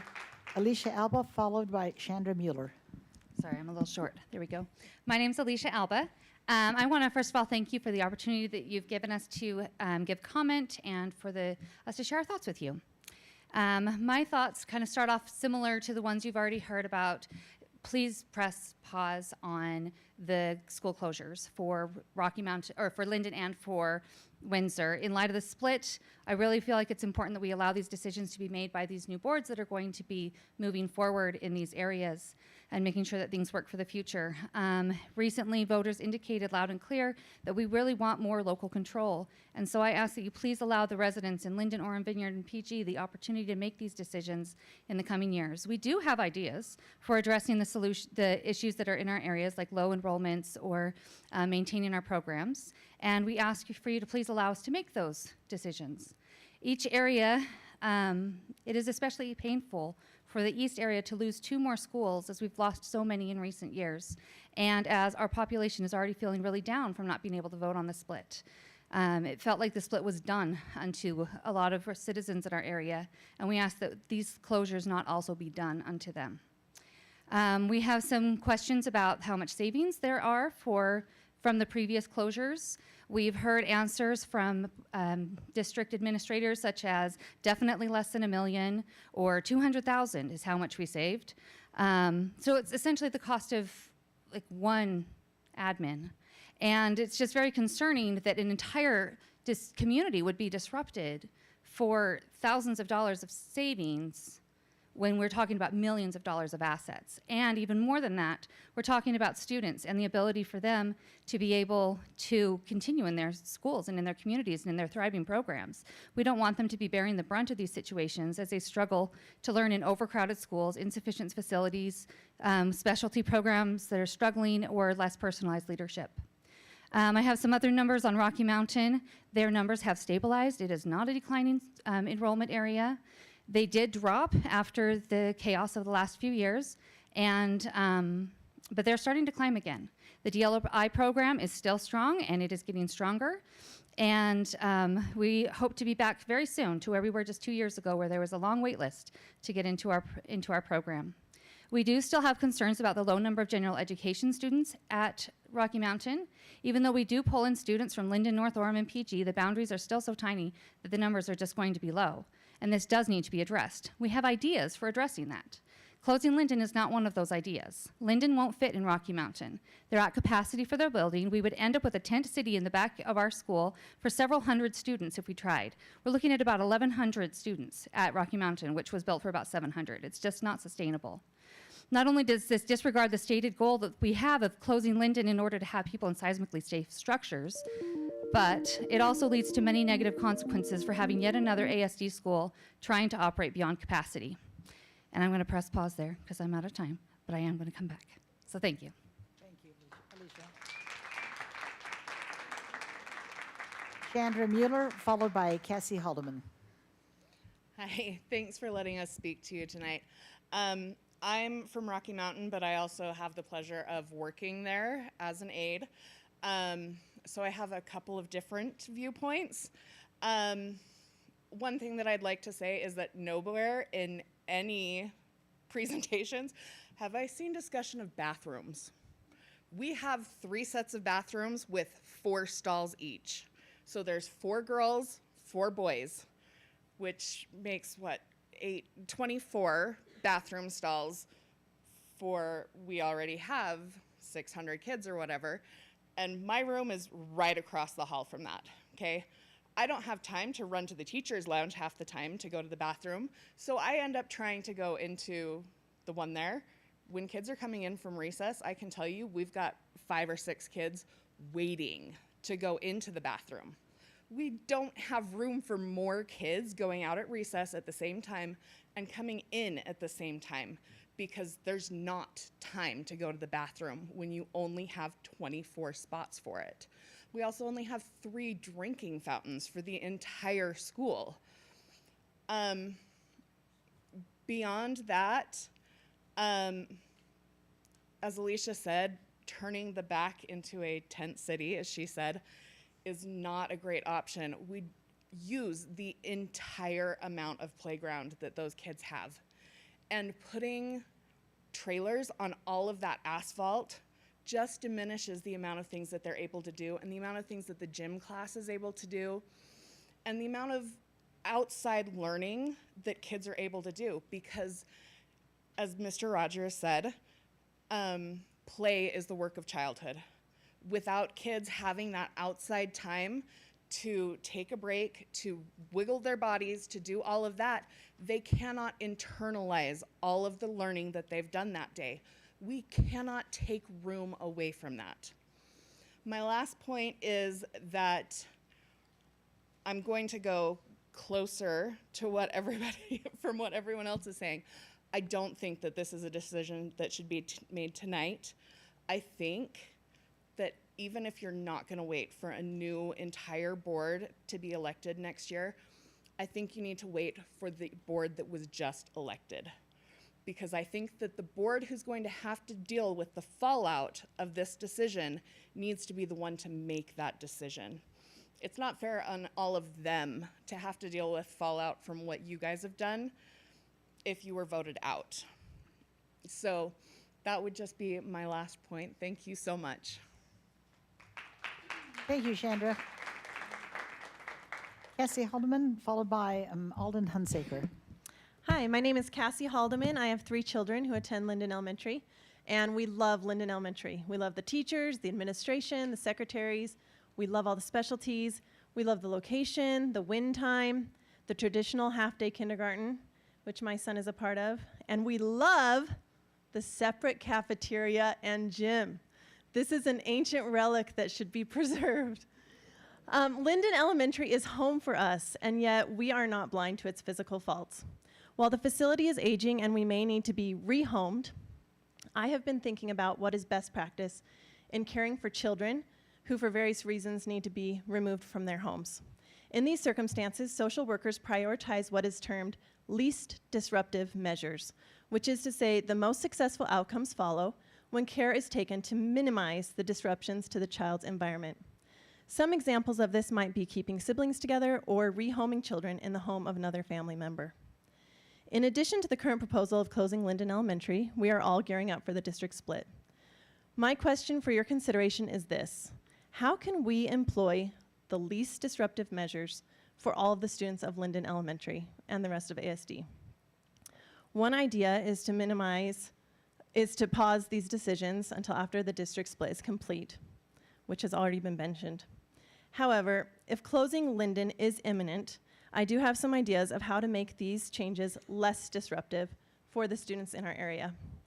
First, let Linden Elementary move together as a whole, including ALL, which is well integrated into our school.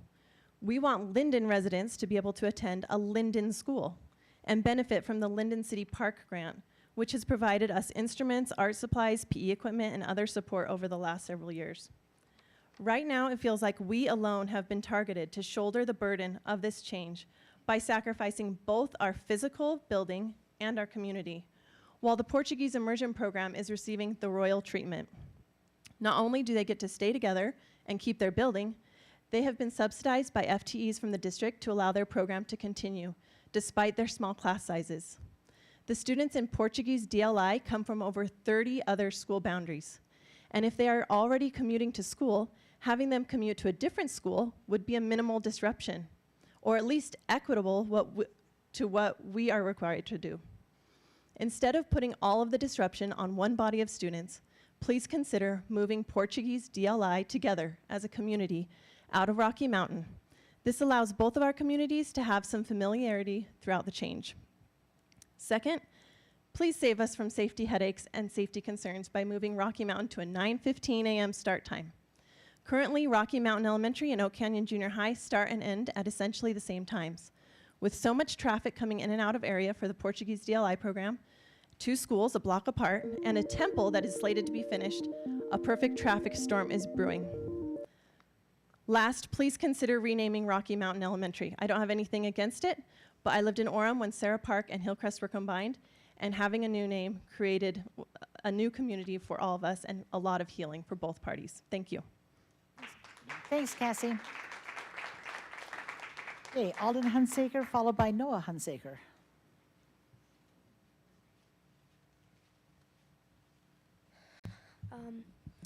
So I'm a 6th grader at Linden Elementary, and so I'm already gonna move schools, but I'm still gonna be disappointed if it closes because my brothers still have a while in Linden Elementary, and they also might get into the LO program, they just barely took the test, and I'm pretty sure they're going to get in. And they still have a long time. But if it closes, that wouldn't, I just feel like it would be unfair to them. And I've already been in, well, I was, when I was in 4th grade, Valley View Elementary closed, so I had to move to a new school. And it's just, I've moved schools a lot, and I'm gonna move to another one. And it's just that my brothers,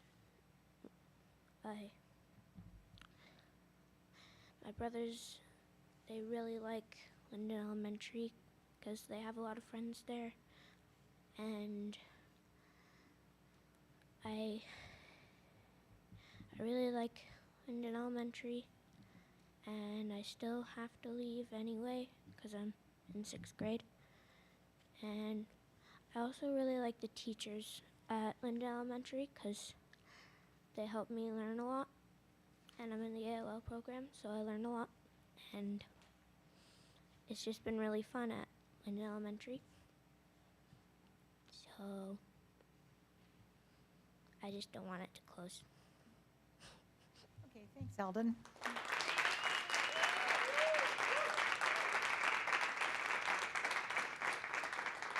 Noah Hunsaker, followed by Simon, and my guess is you guys are all related. Yes, okay. A few years ago, Valley View Elementary closed. Me and my twin brother Simon had only had 2 years. We now go to Linden Elementary, and we were expecting more time at that school.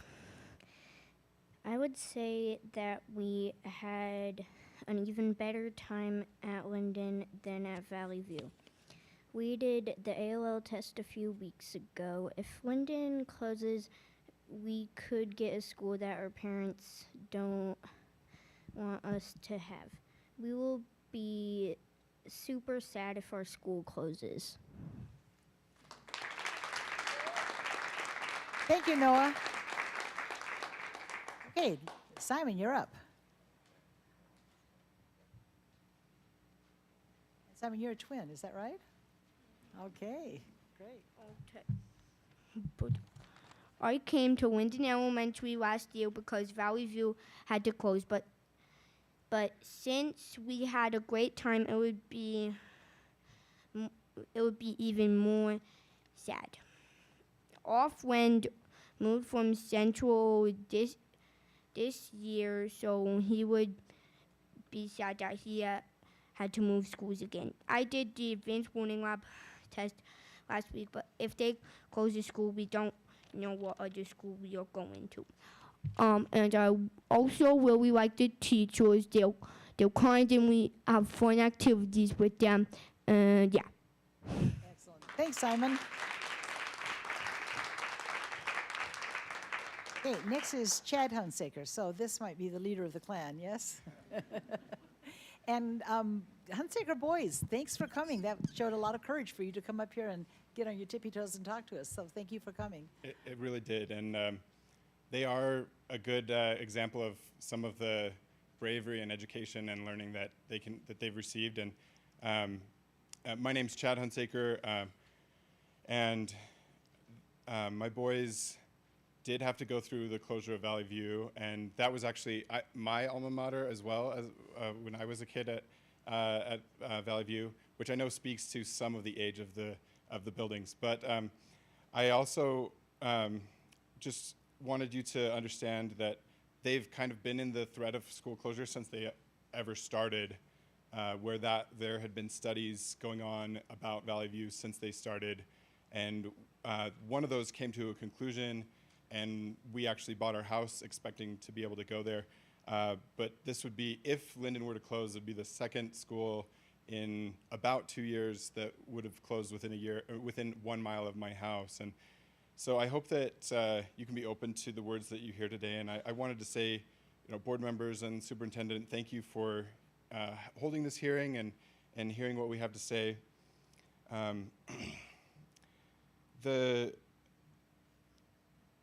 that they're planning to enter the ALL program, it's also a big confusion where there hasn't been yet assigned a new location for the ALL program at Linden.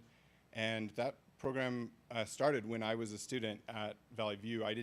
My parents and I didn't choose to have me go there, but such a 20-year plus program is not easily relocated and also is not easily reformed. If you're going to move it, the question would be, if you're an ALL teacher, do I move with this program to the new school? And it would be just the same as choosing, Mr. Allred lives in Eagle Mountain.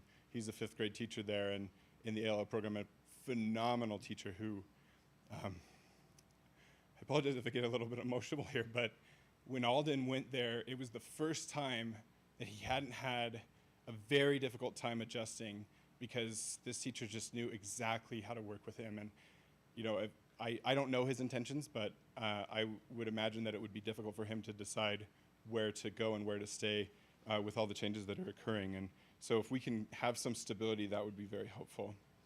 I have a unique perspective of how difficult things are in the district. I did teach for a time at Frontier Middle School as a science teacher there, and so I can appreciate the challenges in places in other parts of the district, and I saw them firsthand.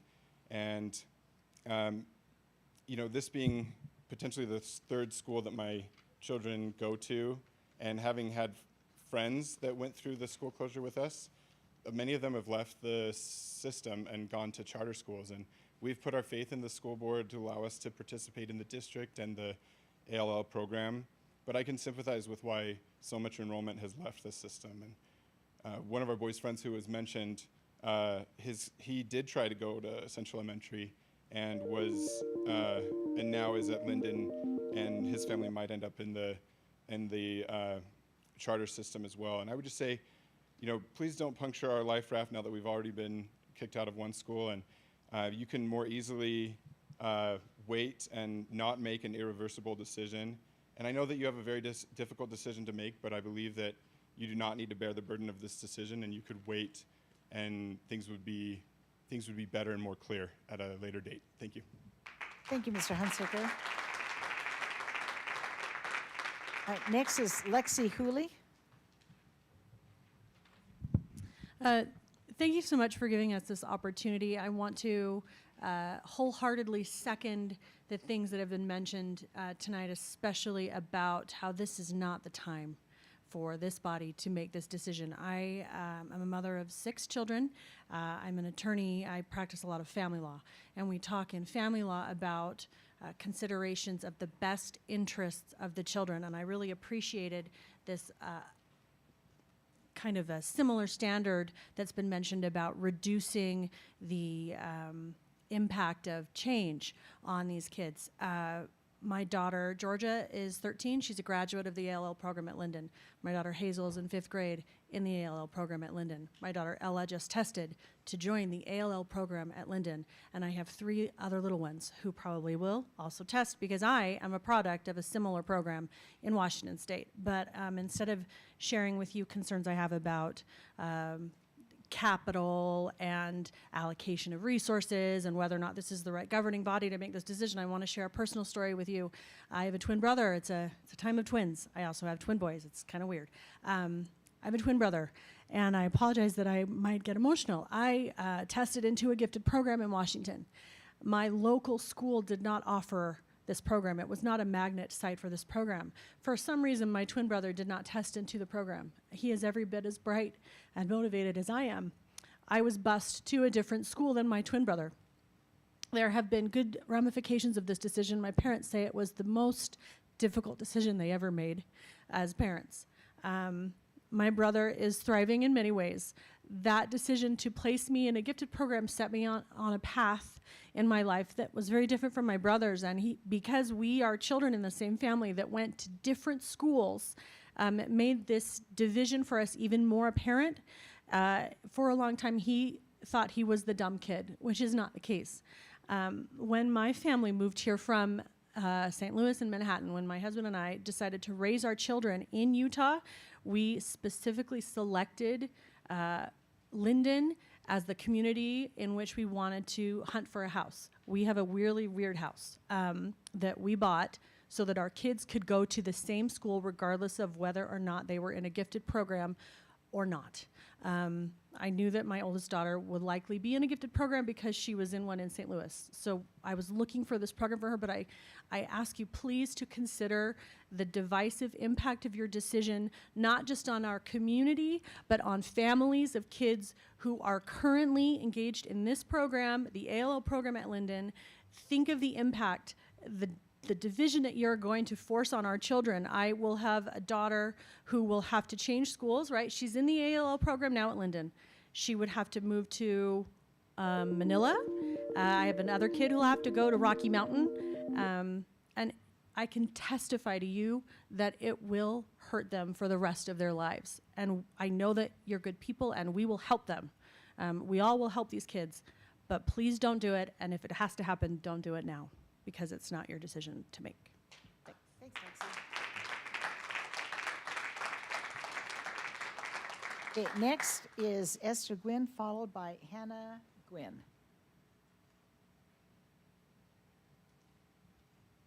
Do we have a family connection here? Not nearly as eloquent as many of the others that have come up here. But my name is Esther Gwynn, and this is actually our first year at Linden Elementary. We moved from Orchard Elementary, and we actually left because of the decision to make it a DLI magnet school next year, because I had one child in DLI and one without. And that was a very difficult decision for us of whether to split our kids or to keep them together. And for us, we decided to keep our family together. So hearing that there was a possibility of making an ALL magnet program, because I have a child now in the Linden ALL program and one who just took the test yesterday for 3rd grade. And I don't know about my 3rd child. He's only 4. I don't know if he would test into it, but I strongly encourage you to, like the other lady said, to consider the magnet program, because it does split families up. You can't guarantee that every child is going to test into a gifted program, but if you keep a school that has both options, you can at least keep a family together regardless of their children's abilities and differences. Secondly, just not only that stability, but being only in the school for a few months, we have noticed the school culture there is incredible. We have felt welcomed from day one. The teachers have been incredible in helping my kids adjust, helping them make friends. And both of my kids, who you'll hear from next, can attest that they don't want Linden to close either. They already feel right at home. So school culture is so important. So I hope that you make these decisions so carefully and consider the people who are impacted by these decisions the most, which is not you or I, but the kids of ours that are attending these schools. Their social life is so important to them. Their teachers are so important to them, because that is their life each day, is school at this age. And even though it seems like they can just be resilient and fix it, if this is a time that we can make them not have to be resilient, let's do that. They'll have plenty of opportunities to be resilient in this hard world. And if we can give them that opportunity to build strong friendships and to not have to make so many changes, so that they can just focus on strengthening the relationships that they have, I think that they'll be better for that, and then our future will be better for that as well. Thank you. Thank you. Okay, let's hear from Hannah Gwynn, followed by Ryan Gwynn. If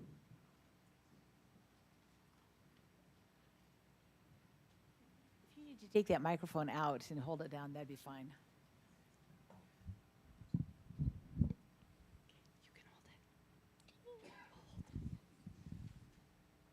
I don't want Linden to close because I've made lots of friends at Linden, and I don't want to close. Thank you. Hannah, you're being so brave. Thank you for coming up.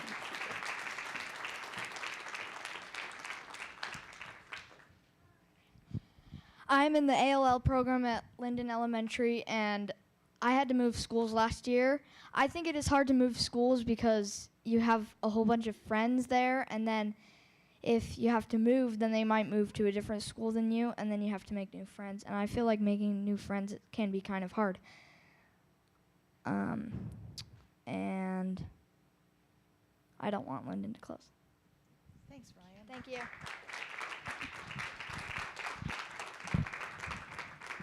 Okay, Emily Earl, followed by Jared Gray.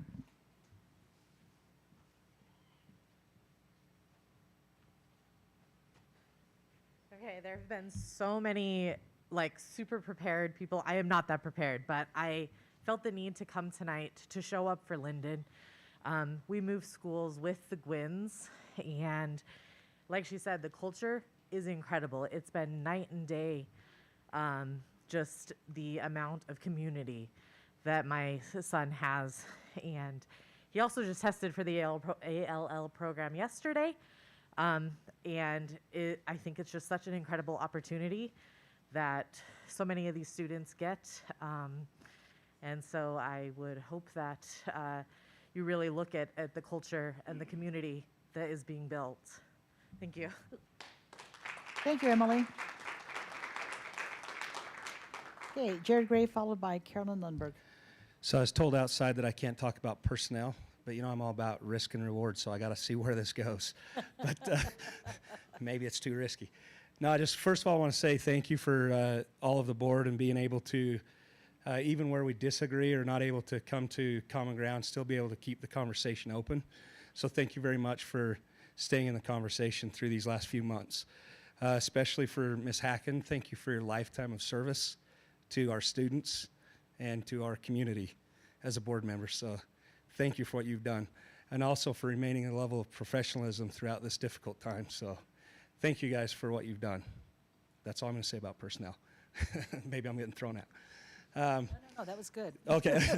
Well, they said no personnel. So the second thing really on this specific item, I'm really just here to support our neighbors and let them know it's going to take a lot of collaboration through these next few years. We're all going to need things, and we're all going to be having a little give and take. So really, I have no skin in the game for this closure, but I do feel like that if these people want this, that we're going to need things. We need a high school in the West, and I fully support their desires to keep these schools open, to move forward. So I know it's a budgetary thing. I know it's all about money. If there's a way to find the money to go forward and let these people decide on their own when they have their own district, I would support that 100%. So thank you for your time. Thanks, Jared. Carolyn?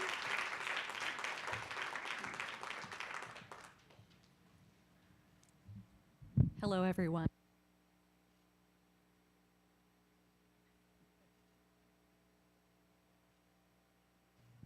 All right, can you hear me? Carolyn Lundberg, I'm the mayor of Linden City, and so good to see all of you again. I apologize, I stepped in a little bit late, so if I say anything that was already stated before, please forgive me. I just wanted to let you all know that today, myself and the Mayor Fugel of Pleasant Grove and Mayor Fulmer of Vineyard and Mayor Young of Orem City, as well as our city administrators and our city attorneys, we all met together today to kind of start to unwind the recent election and try to understand going forward what we may need to understand in state statute going forward. And I just want to let you know we're very much looking forward to collaborating with you and staff as well as we navigate next steps. And so with that said, you know, we right now are at a crossroads where essentially, and thank you, Ada, for the email that you sent out. Oh, sorry, I'm adjusting the chair. Sorry, I'm adjusting the chair. Indicating that, you know, only a year from now, we will have a new election of board members, and then shortly thereafter, they will take office in January of 2026. And then by July of 2027, my understanding is they will be operating a new district. And so we're really essentially looking at a handoff here within a couple years. 2.5 years. And so as we look at what is thriving and what is doing well, I think you can see that Linden Elementary is a massively thriving school with the teachers that are passionate, with the families and the kids that are there. And I really think that we have to look at running a district or running a city as we have to ask ourselves, who are the customers? And the customers in this instance are the families and the kids and the taxpayers. Obviously, we all have to weigh those in the balance. This school has a STAR program that gets top test scores. And these are not easy things to just disrupt and move. And so I know if we move them and put them with another school or combine, we're looking at getting portables and things that are expensive and not necessarily a long-term solution. And so we may have disruption again. Neighborhood schools in Linden, I will tell you what I hear from my constituents, so that neighborhood schools are real highly valued. And I know that there's different perspectives, that sometimes you do a super school that's a certain size that maybe people commute into. I would like to share with you that I ascribe to the neighborhood school model, something that's walkable and bikeable, because neighborhood schools are the hub and the heart of neighborhoods and the community. They help attract businesses and families and help that community thrive economically. So I would just ask you that you allow this next very short term to let things be as they are and let the new administrations and boards make those decisions with the data that will come forward of what's before us. And thank you for your cooperation and the collaboration we're going to have together on that. Thank you, Mayor.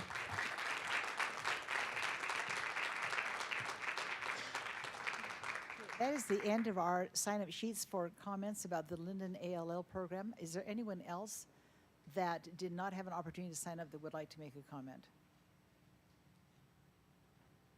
Okay, great. Just a point of information. Tonight in our board meeting, we will have a report about the public comments and the public survey that we have sent out. We've had several, maybe 600 comments, and they will be discussing that tonight. And the actual decisions about these programs will be made at the December board meeting on December 17th. So with that in mind, I declare this public hearing closed.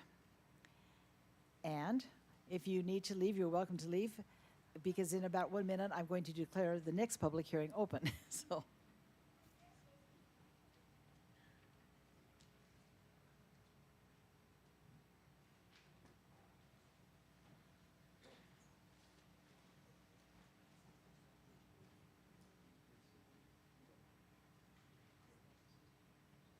Okay. Now, I declare the public hearing open for the DLI program study and possible closure of Windsor Elementary. First person we have is Jill Turner, followed by Emily Bell.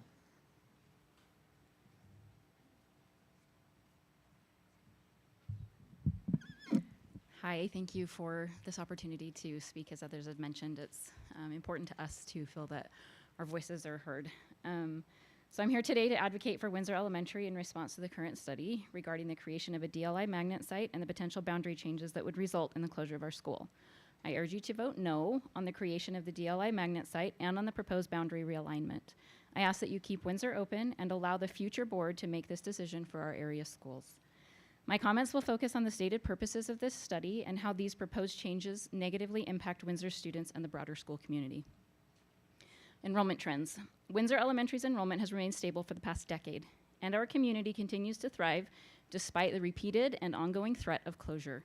Based on our experience, I believe this trend will continue. School capacity. Windsor has over 10 years of experience effectively supporting a diverse student body, including students from different cultural, socioeconomic, and linguistic backgrounds. Other schools in our area do not have the same diverse population or expertise in working with such a population. Closing our school and relocating students would erase the valuable progress we've made, which will set our students back considerably.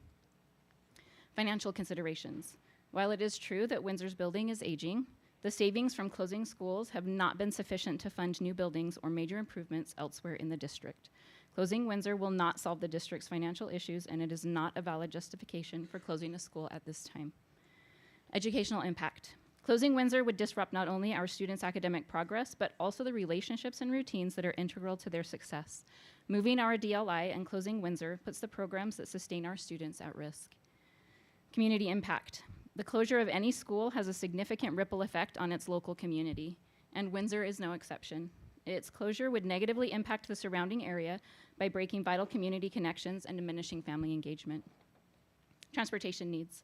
Many of our students currently walk to school due to limited transportation options. Relocation to Northridge or Orchard would make walking an unrealistic option for students, creating a barrier to access. Increasing travel distances will disproportionately affect our most vulnerable students, further hindering their ability to succeed. Staffing impact. Over the past 2 years, each threat of closure has caused staff members to leave in search of more secure employment. Teachers and staff cannot afford to live with constant uncertainty about their jobs. Closing Windsor will not only disrupt the livelihoods of our dedicated staff, but also negatively impact the educational experience for our students. I urge the district to recognize the value of its educators and show them that they are not expendable. Equity and access. Windsor is by far the most accessible and safe school in our area in terms of drop-off and pickup options. We have 5 designated areas for safe, efficient student drop-offs, ensuring ease of access for families. Other schools in our area have limited drop-off loops and are situated on busy, dangerous roads. From an equity perspective, closing Windsor would disproportionately harm our most disadvantaged families who would face longer, less safe commutes and greater difficulty accessing the education their children deserve. In conclusion, closing Windsor is not a solution for declining enrollments and other issues at nearby schools. You don't dismantle something that's working well in order to fix issues elsewhere. This approach doesn't solve problems, it exacerbates them. In light of the recent vote to split the district and the concerns I've outlined today, I strongly urge you to keep Windsor open with its DLI intact and vote no on the proposed changes. Thank you for your time and consideration. Thanks, Jill.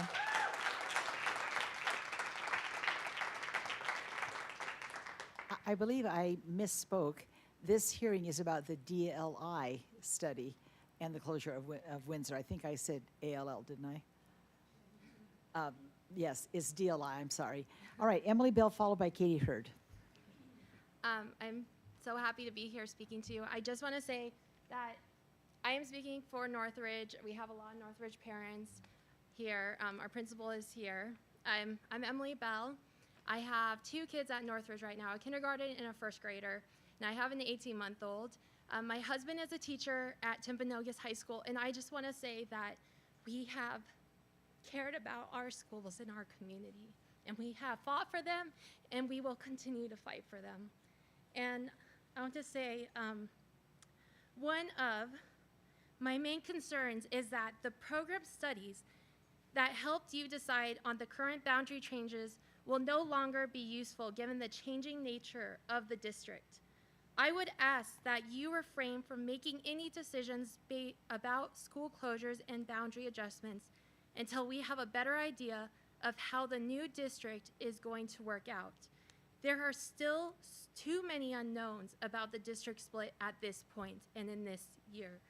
Our new Board of Education will be in a better position to know what is and isn't going to work for the students of the Southern District. Because of declining student populations in Orem and Linden, we know that boundary changes where we live will likely occur. I am worried about the impact on students if we change the boundaries now based on specialty programs and have to change them again in 2 years based on general population. In light of these concerns, I would ask that a different boundary study be done looking at the general population of Orem and Linden. That will allow the new district to redraw our boundaries in a way that makes the most sense based on our population and the capacities of our neighborhood schools. Our community is not afraid to take on something new, but we want to be realistic about our boundaries and create a scenario that places the least amount of impact on our children and teachers who serve them. We trust our new Board of Education would be in the best position to be able to redraw our boundaries based on priorities and financial realities of the new district and minimize the ongoing impact on our community.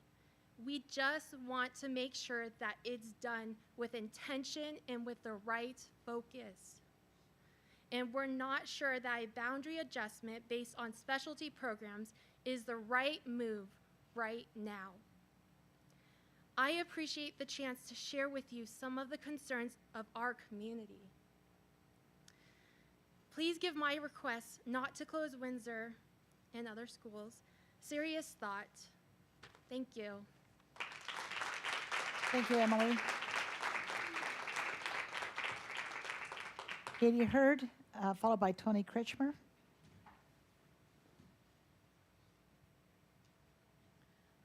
Hi, members of the school board. Thank you so much for giving us the opportunity to talk. My name is Katie Hurd. Currently, I'm the PTA president at Windsor, and I first of all would like to thank the Windsor community that showed up. Could I have us all stand up? That'd be awesome. Thanks so much, you guys. You can sit down. I've had the opportunity to have my children at Windsor for 7 years learning Spanish. They've had an amazing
Thank you.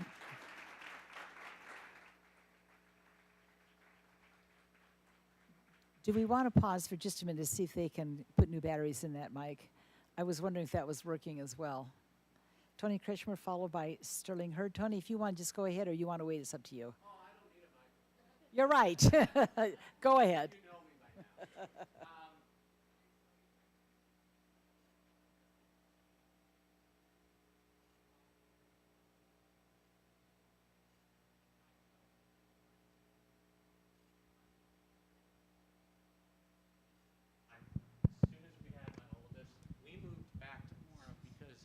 Didn't want to raise my kids in the same schools I had to growing up.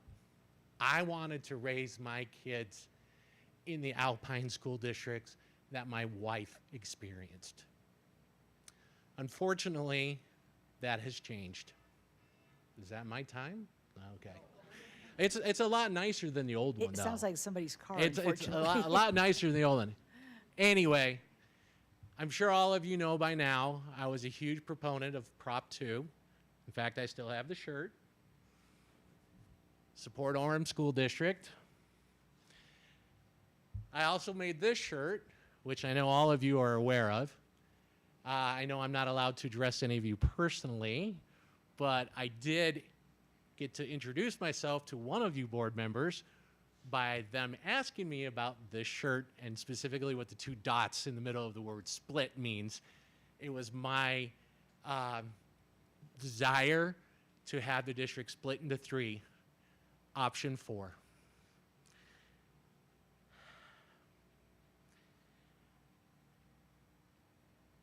This district has closed. Schools in Orem. Hillcrest Elementary in 2019. Geneva Elementary in 2021. You moved Polaris High School out of Orem in 2021. You closed Valley View Elementary in 2023, the first school out of Orem to close. You closed Sharon Elementary in 2023. I feel there have been enough suffering schools in Orem to have closed. We don't need to close Windsor Elementary. It is a thriving school with a population near capacity. Don't close another school in Orem. Don't add insult to injury closing yet another school. I guess I could call this the tale of 2 t-shirts, but I actually have a third. The Southern District is officially calling dibs on the Tippecanoe School District. Please wait for the new school district to determine if and when we need to close our schools. Thank you. Turn around, Anthony. What does your back of your shirt say? It says, Tippecanoe School District, building better together. And it has Orem, Linden, Vineyard, MPG. Thanks, Anthony. All right, Sterling Hurd, followed by Crystal Muhlstein. I didn't have a lot of prepared comments, but there was a Windsor mom that left that did, so I'm going to read her comments, and if there's time, then I'll do my own. So thank you all for your years of serving our families and children in schools with their best at heart. I know there are so many components to these choices, and I have faith that you will each value the needs of not just the district as a whole and what looks good on paper and what seems equal monetarily, but what will help each individual child succeed. I know you don't want to break what is working in an attempt to find a solution. She is a mom and a PTA member with 4 students who have attended and loved Windsor and the DLI program. I love the uniquely diverse community that is the ideal model for DLI and the amazing cultural unity and progression I have seen there over the years. While my own children will be fine, the wonderful Hispanic families in the community are underrepresented and are most at risk from the consequences of this important issue. Therefore, I plead with each of you to vote to pause the study and delay closing Windsor for now to the new districts to decide what to do with this thriving school after the split. Please give the vote to the people who are actually serving the disadvantaged children at the school in the unique community and solutions there. We've built a successful and thriving haven at Windsor for the underprivileged children in our area, which they desperately need due to its close proximity and special staff and programs and community that works so incredibly well for them. If Windsor is dismantled, this will cause many negative ripples for years and lives and generations to come. These will be a consequence of lower attendance, as these kids would need to walk farther in unsafe routes because they don't have parental or vehicle resources, and diminished education due to a huge lack in the programs, teachers, administrators, and language helps that they need for safety and success. These kids feel so valued and important at Windsor, which is so hard to replace and makes such a difference in a child's trajectory. Even the back and forth of Windsor closing or not is so damaging for teachers and kids. We have had to deal with the threat of closure 3 times in the last 2 years, and it's hurting the emotional security of our kids. There is also a huge rise in fear and uncertainty of our teachers, and there is a very real possibility of a mass exodus of teachers, which definitely affects the kids and their quality of education. For this reason alone, I plead with you to allow Windsor some stability and give our new district a fighting chance to progress forwards and continue to succeed like I know you want us to. And for the last 30 seconds, my own comments, it really feels like our community is being pillaged for our resources. It feels like we've been targeted for closures and that the district's going to split, and it's not your problem anymore. So for myself, please just wait. Let the new district decide. That's all. Thank you, Sterling. Okay, Crystal, followed by John Barrick. First, Ms. Hacken, I just want to thank you for your years of service in this district. You have done an amazing job, and we thank you for your time. The last few years have been a roller coaster ride for everybody. Like has been said before, this is the third time in 2 years that Windsor is facing closure, and now we've had a district split happen. And the Love PG area had no say in it. We didn't have a vote, we didn't have a voice in this, and through a lot of the conversations that happened, our area has been the emotional punching bag of the central and the west side, saying that our schools are under-enrolled, we don't have enough kids, we're just a liability and a problem. And now that narrative is going forth to say we need to close these schools when that is not the reality that we see every day as our kids are going to these schools and we live in these communities. Like has been said before, Windsor is a thriving community, and I understand that surrounding schools are having some problems. But to break something that is working, to fix something that is not a long-term solution. It is a poorly thought out solution to something. I would encourage you to pause this decision, put this to future boards to decide, and to make a well thought out transition plan for all of these schools, for Linden and for Windsor, because the solutions you have are Band-Aids that don't actually fix a problem but create more problems. With Linden, Rocky Mountain doesn't have the capacity to hold that many students, and with Windsor, you are severely disadvantaging a population of students who need your love and care and support. They need you to put them first. I'm asking you to do that.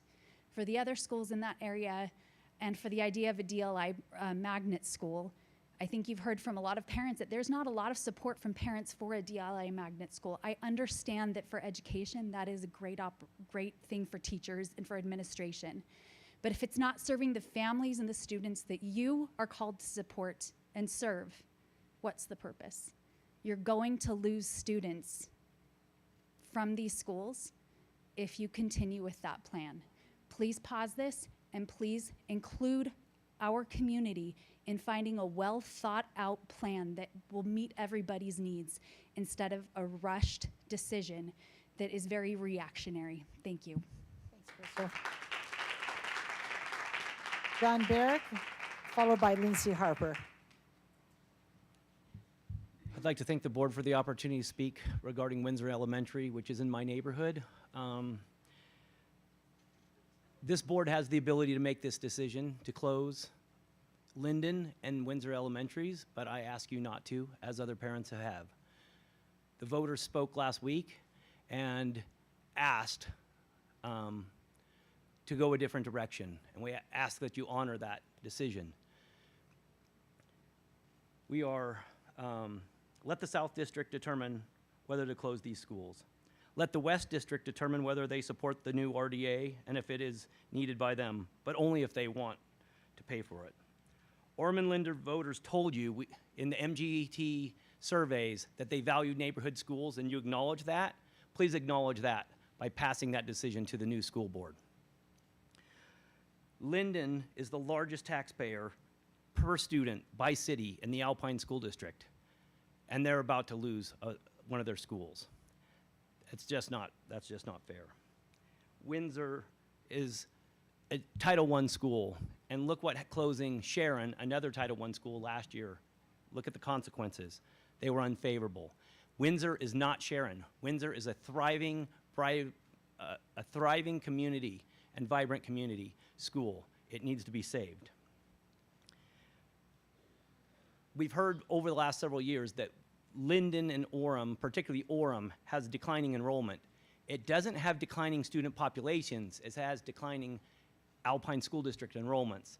The information you gave us during Prop 2 in 2022 said 1 in 6 children in Orem have homeschooled, charter schools, private schools, or gone to other districts like the Provo district.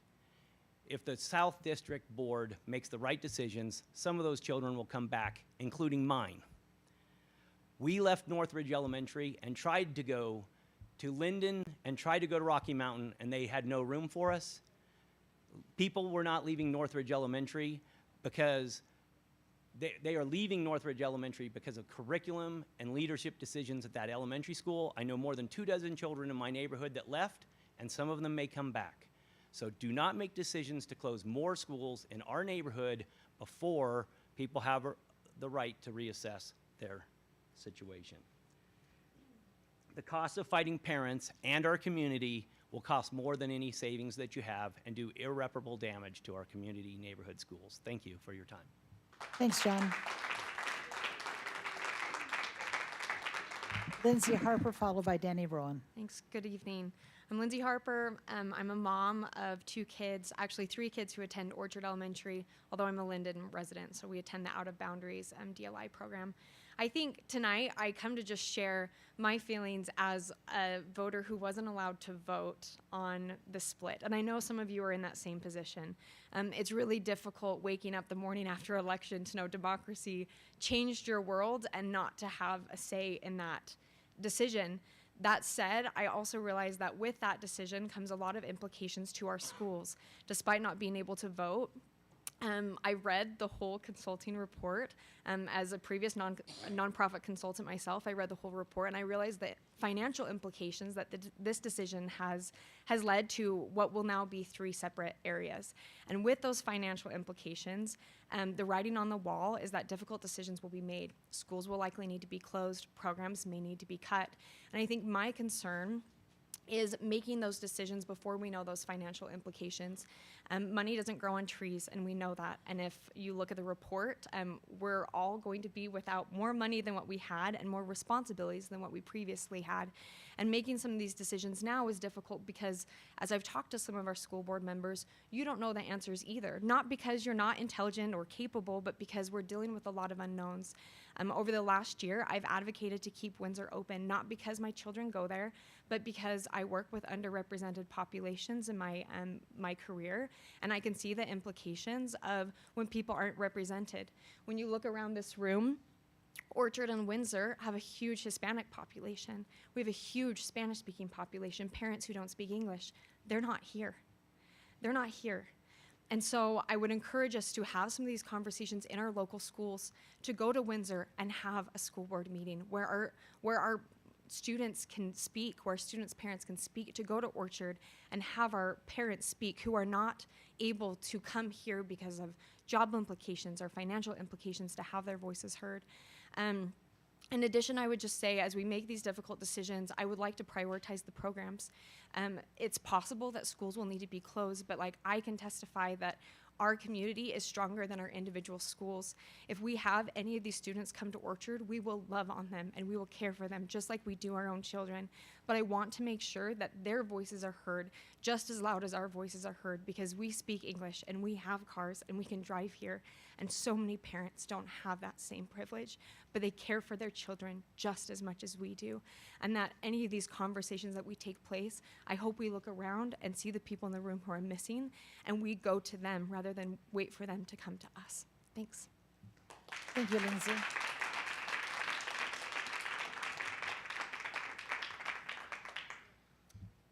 Hello, school board members. Thank you for this opportunity. Thank you, Sarah, for your advocacy for Windsor and North Orem over the years. I just want to echo what, I don't remember your name, just said about our underrepresented population. That's why I'm here. It's not for my own kids, it's for them. I am intimately familiar with the community, especially at Windsor, of these Spanish-speaking families, over 50% of our population. And I don't see anyone who looks like them. There's one? Woohoo! There's one here that looks like our population. You come to our school and they don't look like this room. And I want to make sure that they're heard, because when you come, I'd invite, before you cast a vote to close Windsor, I'd invite you to come to our school at 9 a.m. and see the number of kids, especially Hispanic kids, who are walking to school on their own from south of the school. Come see for yourself the disadvantages that these kids carry with them every day. I bought 2 coats at Savers for a family who hasn't had a chance to buy any just this week. from Peru. They come inside, but then they come inside the building and they see how. But then, if you come inside the building, you will see how these kids are never more than one classroom away from someone who speaks their native language. See how when they walk in the office with a headache, the secretary understands them perfectly and can call their parents with no translator. See how the school has spent decades building a culture to serve these kids and these specific families. And to those of you who represent in the West, your population does not look like this. See, if you come to our school, you will see how the DLI program, because of it, several of their teachers personally know what it's like to flee to this country with almost nothing to build a new life. Have you been to our school? Those of you who are going to vote on this, have you been to our school? Have you seen what would be lost in our community? These kids and families are not just numbers to be moved around on spreadsheets. They are individuals who need what Windsor offers.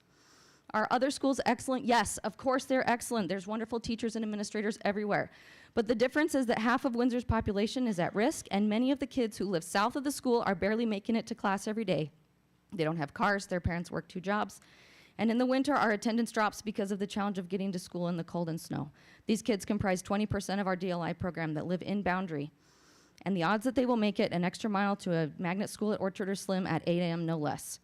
These kids do not deserve to have more upheaval in their lives. There are better solutions to the enrollment issues at neighboring schools, whose gen ed kids I add, despite their low numbers, are thriving because they have high parent involvement and higher socioeconomic status, which is not the case at Windsor. I'd like to personally invite each of you to come to our school and see for yourselves what makes Windsor different. It's not sentimental, it's not nostalgic, it's not about emotional attachment. It's about kids in a community that will suffer far more than any benefit that might be gained from a closure. School closures are not always the wrong choice, but in this case it is. I am pleading with you to see why Windsor is different from schools that have been recently closed in the area. Though it wasn't my choice, voters have clearly indicated that they want more direct local control over how our school enrollment and building issues are resolved. I am asking you to respect that mandate and allow the new district to determine what to do with our schools. Our teachers at Windsor have been through a lot in the last 4 years, and the chaos is affecting morale. You have enough information to decide to postpone any decisions about school closures. And I just want to add that these programs, these special programs, are what keep families in public school. Because I know I've spoken personally, and I myself would have considered a charter school if it weren't for a DLI program or an ALL program. I know so many families like that. So please consider that as we think about tabling and how these special programs affect our students. This is how we keep families in public school, is give them a reason to come. Thank you. Thanks, Danny. Next is Jen Gale, followed by Lene Millett.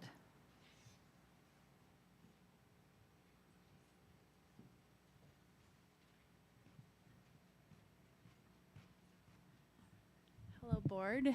First, I would just like to say thank you to all of you. I know it has been a difficult year for all of you. I've interacted with many, if not all of you, over the last little while, and I just thank you. Thank you for keeping the conversations open. Thank you for being professional in spite of difficult circumstances, and thank you for listening to us tonight.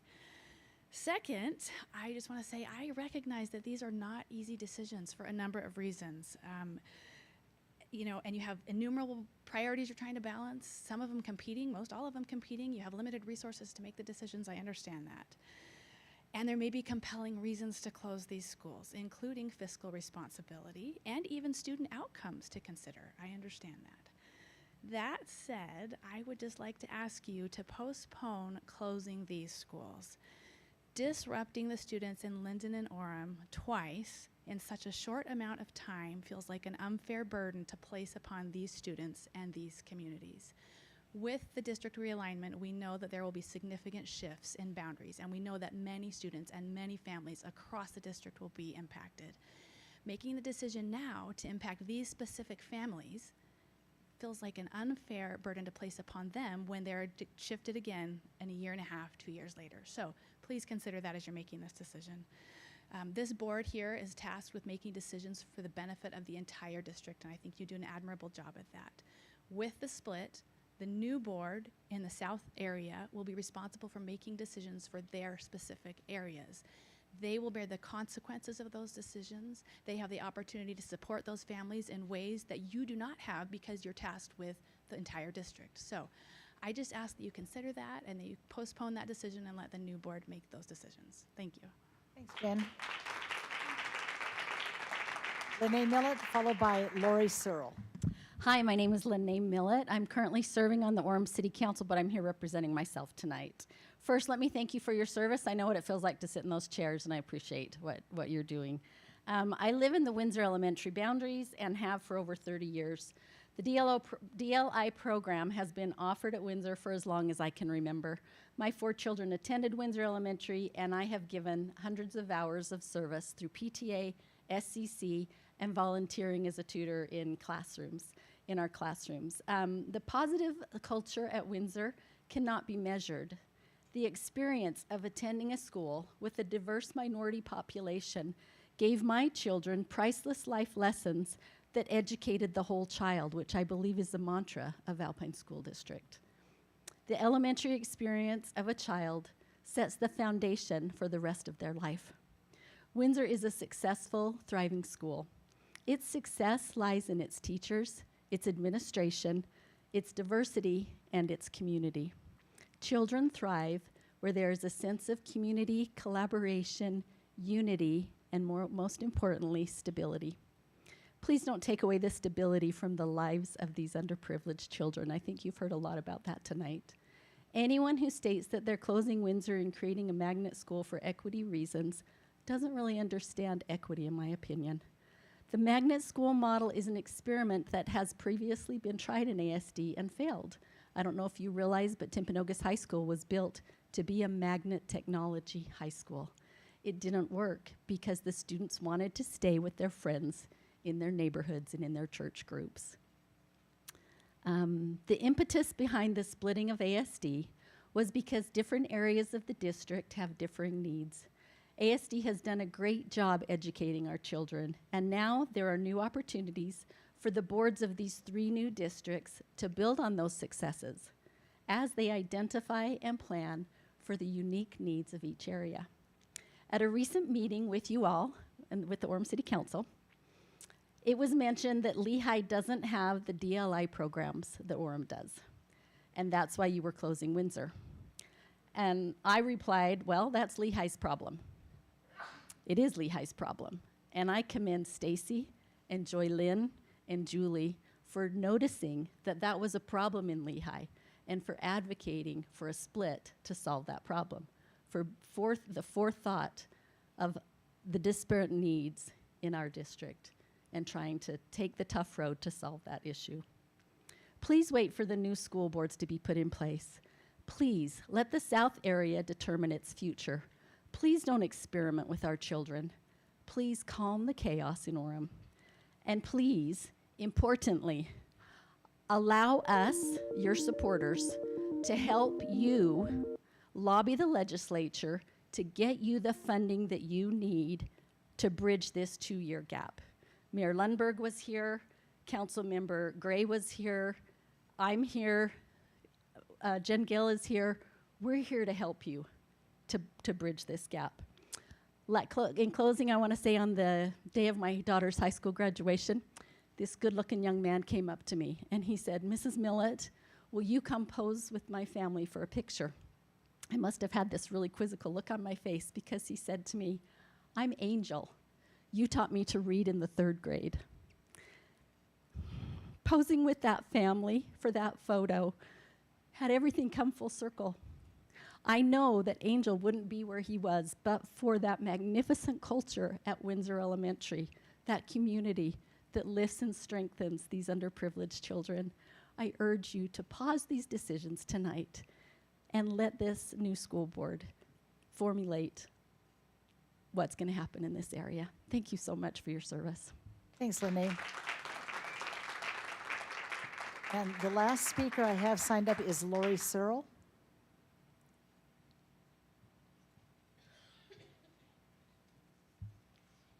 My name is Lori Searle, and I'm in the PTA presidency at Windsor Elementary and have had 4 children attend Windsor over the last 12 years.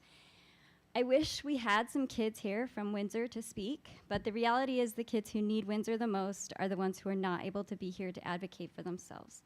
So I am here once again to ask you to vote no on the Windsor Elementary closure and DLI program movement. In light of the recent split of the district, major decisions like these should be made by the new local school districts.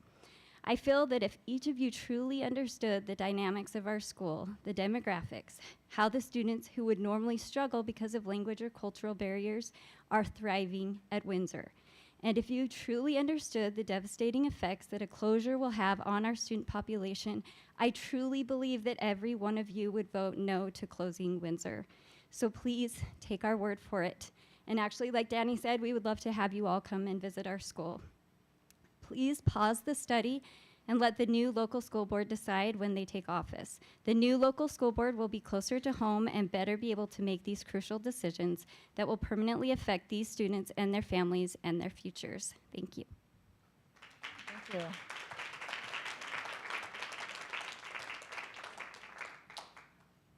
Okay, we have one more speaker that signed up, Anna Venus. Come on up, Anna. Tell me how to say your last name. I think I didn't say that right. Thank you. Buenas, yeah. I am just here speaking for all the Latino population at Windsor Elementary. I am nervous, and they are all nervous because our English is not right. But our kids are very scared, and we are scared. I work in Salt Lake area, and I have to drive every day. And I feel scared because I cannot take them to school, and they have to walk. They really love the school because they can still continue with their own language. And I love that we can, I am super nervous, sorry. But I feel like our language is important, and a lot of people is coming from other countries, and they need the hospitals, they need so many resources, and sometimes they cannot,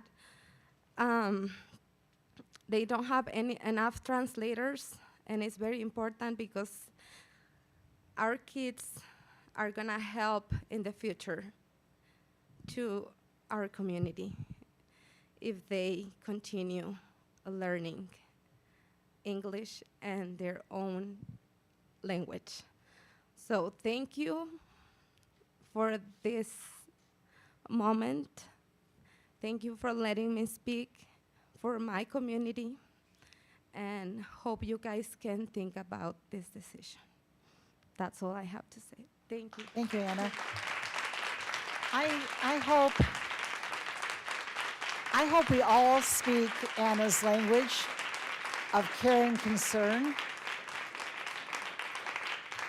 Okay, I'm going to say that again because I don't think you heard it. I think that I hope we all speak Anna's language of care and concern for students, because that's why we're here. Is there anyone else who did not have an opportunity to sign up that would like to make a comment? Okay, that being the case, I want to remind you that when we start our board meeting, we'll take a small break here in a minute. We will have a report on the community studies and all the feedback that we've received, and the decision on these programs will be made at the December board meeting. That being the case, I declare this public hearing closed. We will adjourn for 10 minutes, and at 22, we will begin our board meeting. Thank you for coming tonight, and thank you for your concerns. If Mackenzie is still here, I'd love to have her come talk to me for a minute.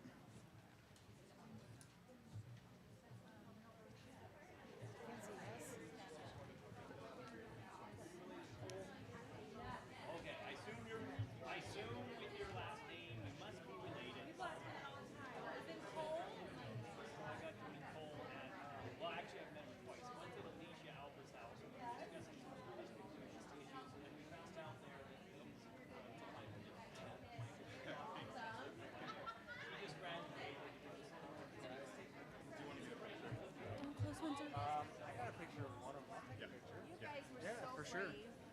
That was really cool. And you were some of my favorites. Boop.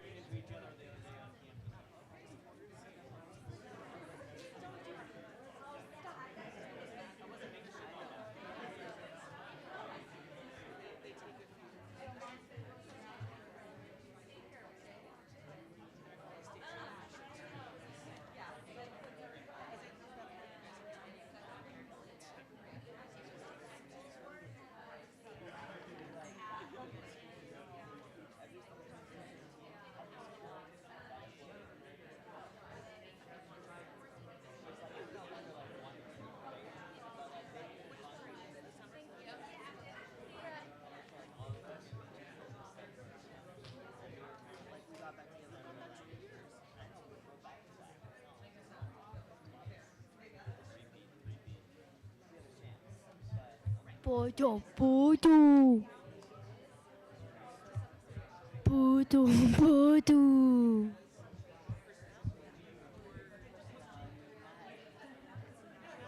Bodo, bodo.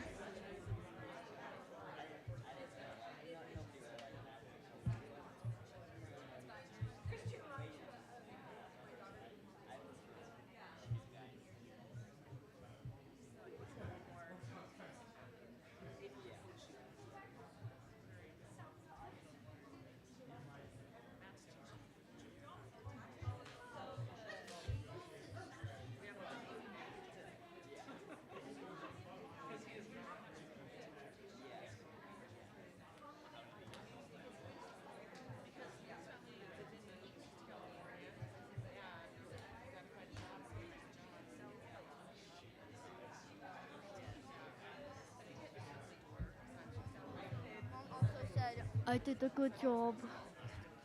Bodo,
left hand.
Okay, let's call everybody to order and move on. Thank you. Bye-bye.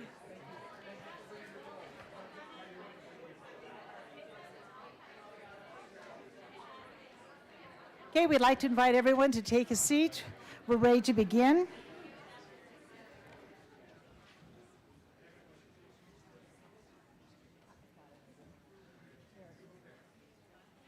Okay, we're going to begin with the Pledge of Allegiance by Eric Woodhouse and an inspirational thought by Aaron Hale. So please stand.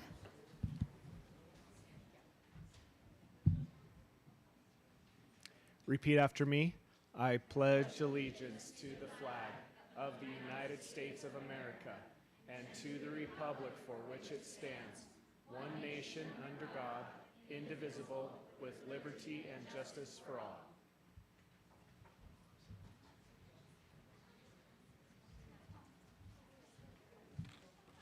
Good evening. Thank you for this opportunity to share a brief message with you. And happy post-Veterans Day. I'm going to call it Happy Veterans Week. As we gather, let us consider how is this very moment of being gathered together made possible. It reflects a democratic process that allows each of us to come together, speak freely, and shape our future through education. In the spirit of observing Veterans Day this week, we remember those who have served and protected our nation, preserving the freedoms that define us, including the right to public education. So I invite each of us to pause and consider who are the veterans in our lives. I think of my coworker and close colleague, Alan Smithy. I think of my baby brother, Justin. I think of my son-in-law, Chaz, and my grandpa, Beakley. This is a picture of him in 1945 at his onset of his work in the Navy on the ship USS Hope. And I love the word hope. In that vein, I think of a quote from our U.S. Secretary of Energy, Jennifer Granholm, who said, "Courage is not the absence of fear, it's acting in spite of it." And I think of Superintendent Farnsworth quotes this year, not necessarily to be fearless, but to fear less. And with my grandpa, I think to hope more. Think of the opportunities of hope our students have, the freedom to ask questions, to explore ideas openly, and to learn about the rights and responsibilities of citizenship. These privileges are secured through the dedication of veterans who stood ready to defend democracy. Their sacrifices are the very foundation upon which our schools stand. By fostering curiosity, respect, and an understanding of civic duty, we ensure that the next generation appreciates and upholds the freedoms veterans have secured for us. To all veterans, thank you for your service, for our freedoms, and for the enduring impact you have on the lives of our students and our community. So I'm going to invite any veterans who might be in our presence to please stand. I know we've got our communications director, others. Let's give them a round of applause, please.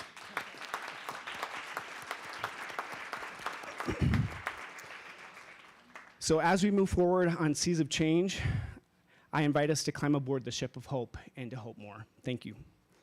Thank you so much. I taught U.S. history for 29 years. And I do get a little emotional sometimes when we say the Pledge of Allegiance or when we talk about our veterans. This country was founded on courage and faith of good people. And we have a lot of good people here tonight, so we thank you for coming. We'd like to do a little celebration of some of our state championships at this time. We have got some wonderful celebrations here. Mountain View High School took the 4A boys cross-country state champions. Mountain View High School 4A girls cross-country state champions. I mean, they rocked it. Lone Peak High School 6A girls cross-country state champions. Lone Peak High School 6A girls soccer state champions. Orem High 4A girls volleyball state champions. And Lone Peak 6A girls volleyball state champions. They were amazing. These are such dedicated coaches and teachers, and these kids have worked so hard. The next, there's a few more here that we'd like to do that have to do with our marching bands. American Fork High School 6A Open Marching Band state champions. American Fork High School Regional Bands of America champions. Lone Peak High School 6A Scholastic Marching Band state champions. But I'd like to add a little bit to this list. I was talking just yesterday to a gentleman who was at these competitions. And I just want to pass on to you what he said. He said American Fork High School is one of the premier marching bands in the western United States. He says not just Utah. The entire, he said, in fact, anywhere west of Kansas, you will not find a better marching band than American Fork High School. He said they are absolutely premier, top. And so as I looked at the competitions which were held last Saturday at St. George, for the 6A Open Marching Band competition, American Fork High School was #1, but listen to this. Skyridge High School was '2, Westlake was '3, and Cedar Valley was '4. We swept it. And this gentleman also said that Westlake has come along. They are such a new school, and Skyridge and Cedar Valley, these are all relatively new high schools, and their marching bands are premier. They're fantastic.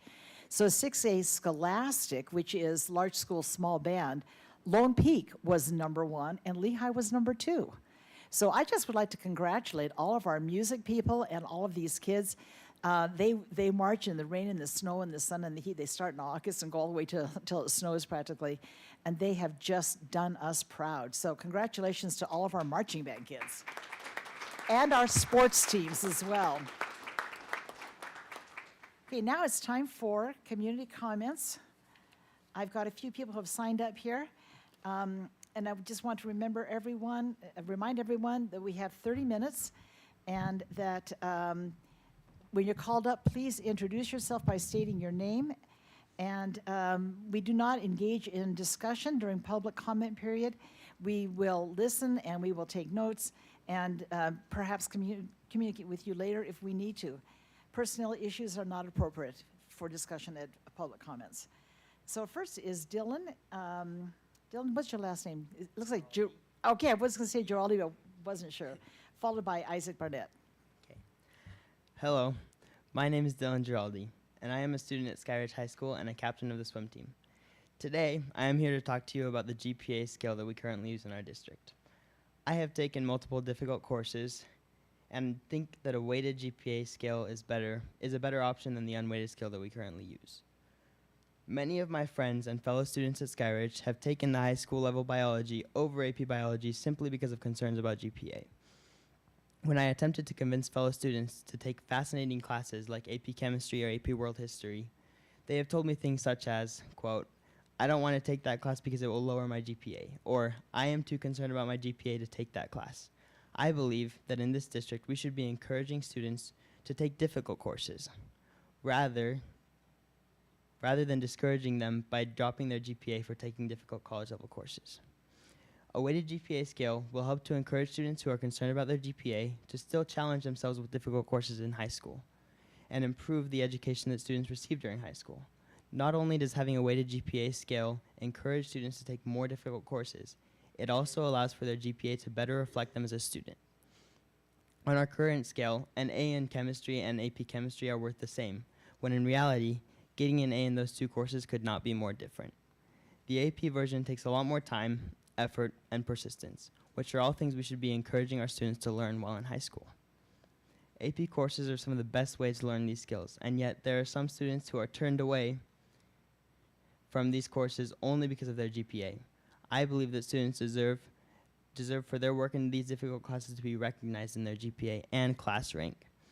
Your class rank should not only signify your grades, but also the strength of a student's schedule. Using a weighted GPA scale still allows students who choose only to take high school courses to get a 4.0 GPA, but it also allows for students who choose to challenge themselves to shoot for the same goal. As a senior in high school, this change would have no effect on me having already applied to college. However, I truly believe that it will have a positive effect on schools in the district. While it is too late to make this change to impact me, it can impact my community, and that is important to me.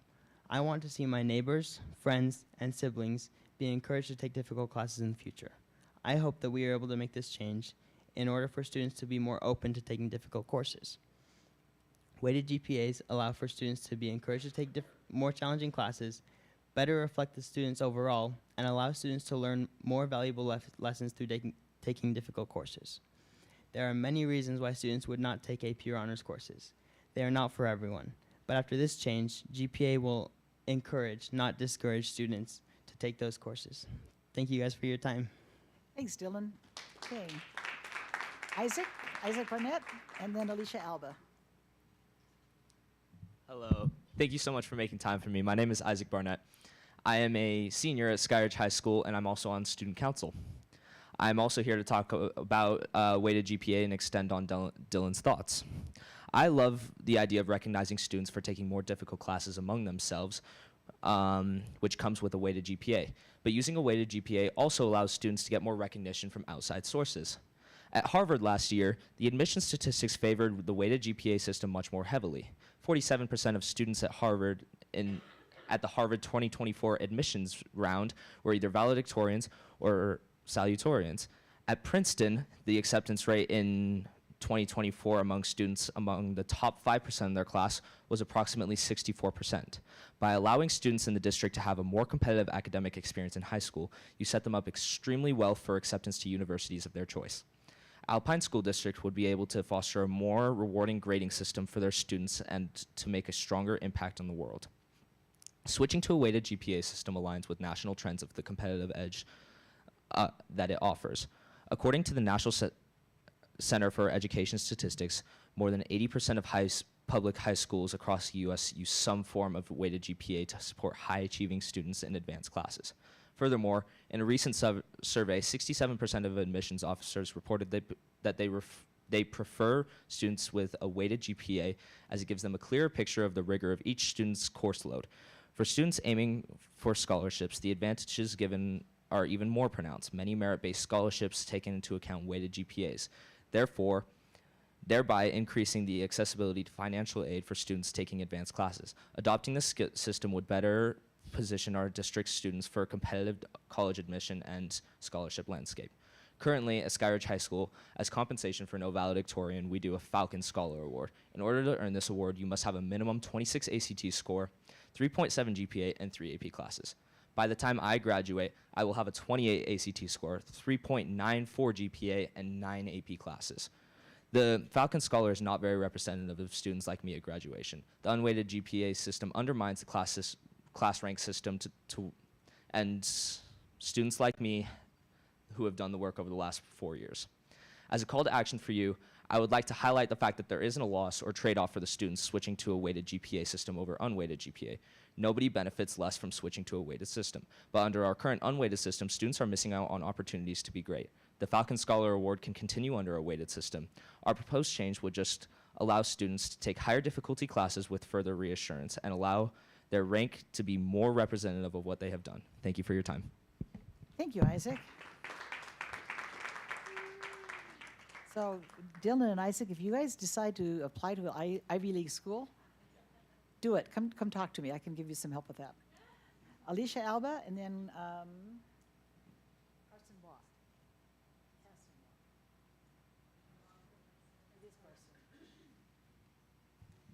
Hi. Thanks again for the opportunity to speak. I actually wanted to add something that the Linden mayor wanted to mention but didn't. She wanted me to just remind you that the growth of our entire county is going to double in the future. This includes the east area. In Linden alone, there's 1,500 doors that have been approved to be built in the immediate future. If we close our schools now, we are being short-sighted and not looking at the long run. She also wanted to add it, and I echo, that education has pivoted. We have to be competitive as public education in order to attract students because families have lots of options. And then shifting to the end of my comment, and I appreciate your patience, I just want to reiterate that Linden and Rocky Mountain are both neighborhood schools. According to the most recent data I have, 92% of Linden and 92% of Rocky Mountain all come from Linden, North Orem, and South Pleasant Grove. These students will all still be in our new district boundaries. After the split, there are only about 4% that are from AF at each school and 4% from areas beyond that. And then even if Linden Elementary could fit in Rocky Mountain, you would need to bus a large number of them as the western edge of the Linden Elementary border is about 3 miles away from Rocky Mountain. Even if you adjusted the current boundary so that everyone left west of State Street went to Aspen, you would still have a large portion that would need to be bused because the north border of Linden Elementary is also about 2 miles from Rocky Mountain Elementary. So you really end up canceling any savings that you would have had from closing Linden Elementary once you build all of the portables in the backyard and provide all the busing for all these students. There are so many unknowns, and I really do hope that future boards get to make decisions. Again, we are looking at things. We are talking amongst our communities. I just had the chance to connect with some wonderful Northridge moms over there and discuss possible options for making Northridge and Rocky Mountain join together and still be a walkable community, and all the general education students would be able to have enough to be able to support themselves. Like, we are working on options, and I do want you to know that. So again, I just urge you to please let future boards take care of this. Just vote no for now, and hopefully they can have a chance to be able to make these decisions really connected with their communities, listening to what's going on, and really having that on-the-ground perspective. Linden and Windsor properties really truly are uniquely situated. They are both filled with stable communities. Almost both of them are at capacity, and they have strong programs there for both ALL and DLI. And I really want to echo what somebody said earlier. We really can't break something that's not working. That's not a great way to try to fix something. And that's the end of my comments. So thank you very much. Thank you. Okay, Carson Walker and John Barrick.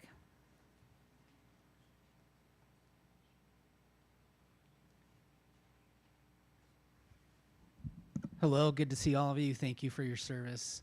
I just wanted to kind of publicly talk about something I've gotten into since I've retired from Alpine School District as an educator.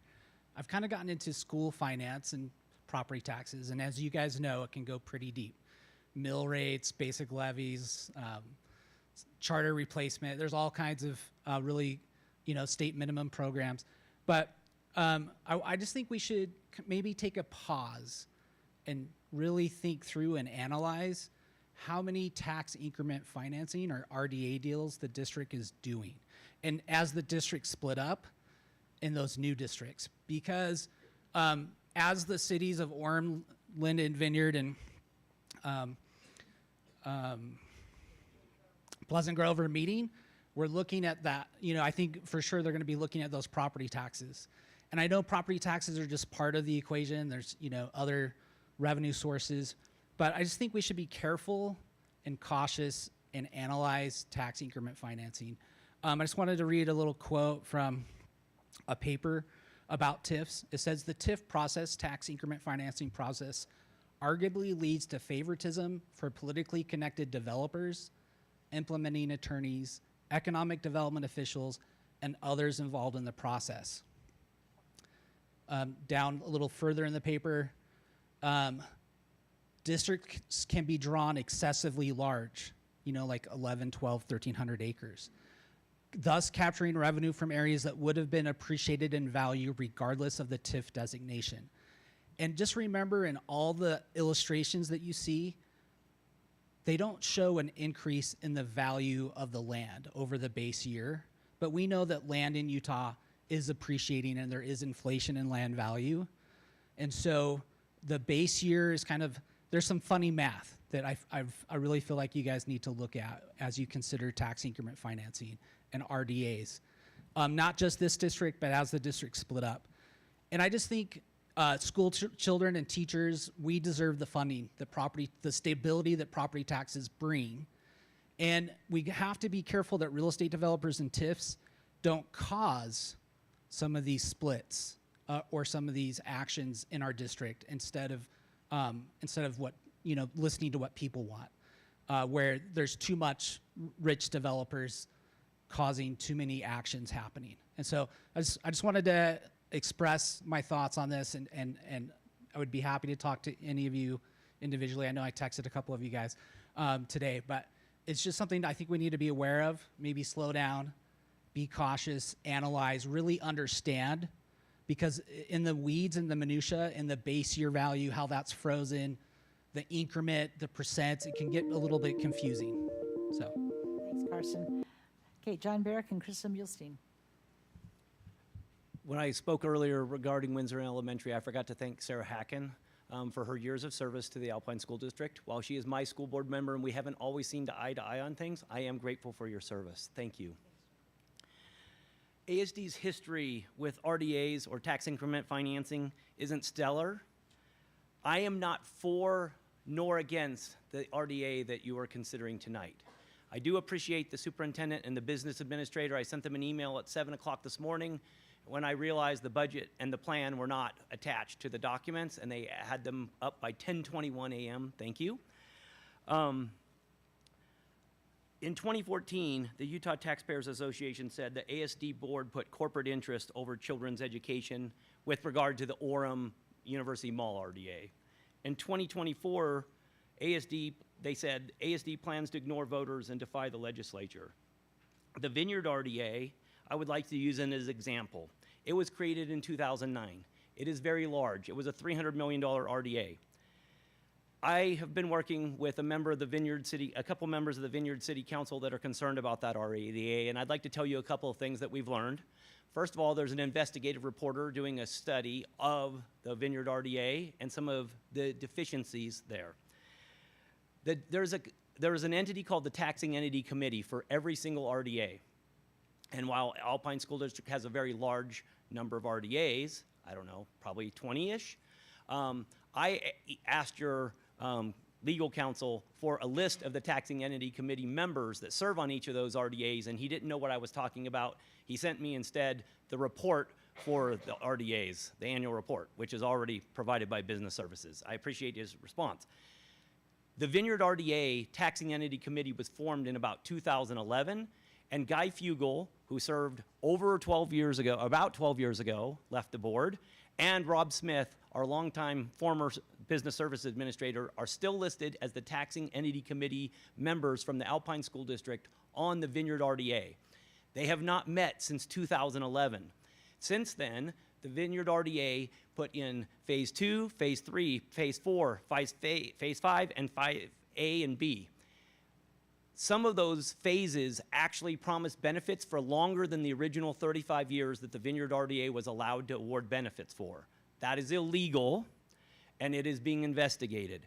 But all I'm asking you for is to pay attention to the RDAs that we do have to make sure that the business interests are balanced with the community and the school's interests.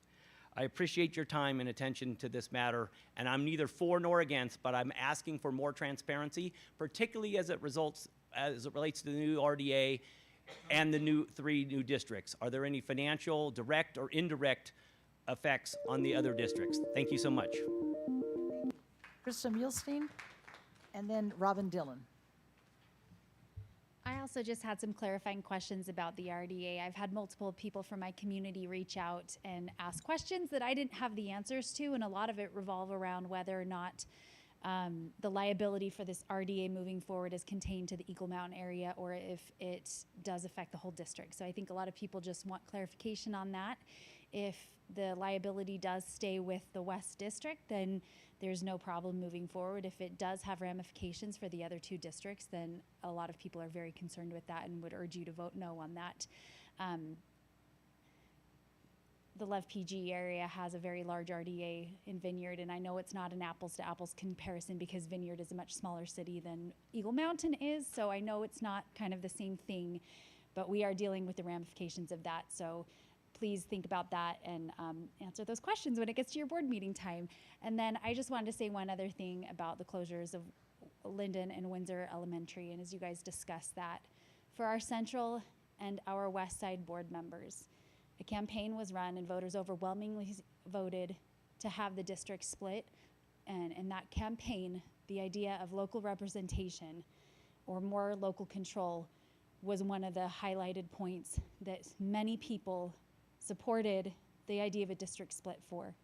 Please honor that, honor what your constituents have said, that they would like you to behave with more local control in mind when you make these decisions.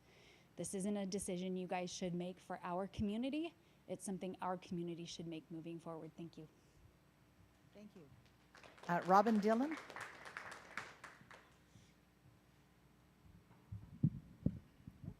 Hold it. Hello, my name is Robin Dillon. I am very disappointed that I didn't get a chance to vote about the district split as a Linden resident, as this strongly affects my family, as many people.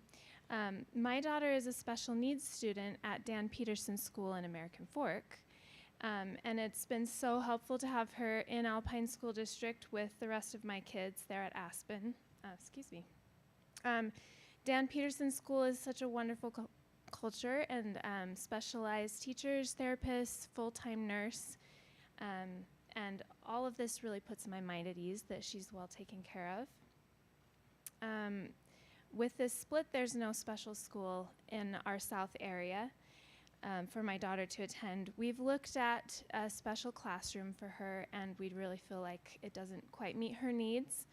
And so splitting just creates this problem that wasn't there before. And small schools like Dan Peterson, I feel like they're likely to get lost in the mix. And I just don't think we should let our one of our most vulnerable populations be forgotten. So I ask that you carefully consider how to best serve the special needs community. Thank you. Thank you, Robin.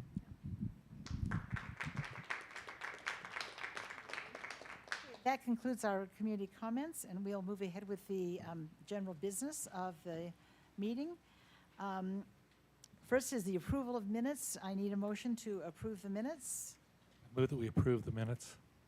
And a second. Second.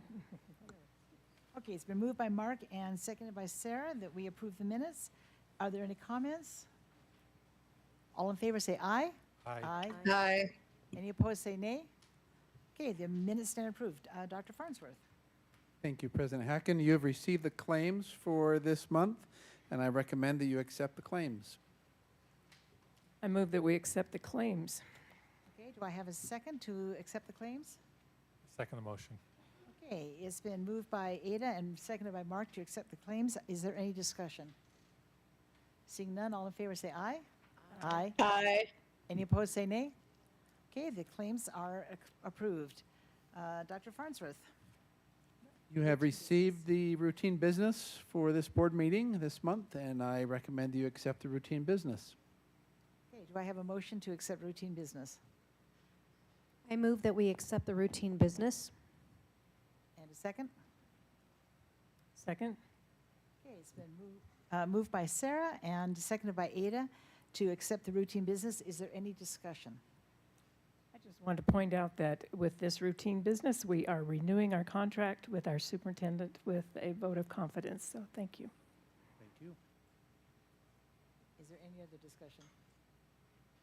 Okay, all in favor say aye. Aye. Aye. Aye. Any opposed say nay. The routine business stands approved. Action items, Dr. Farnsworth.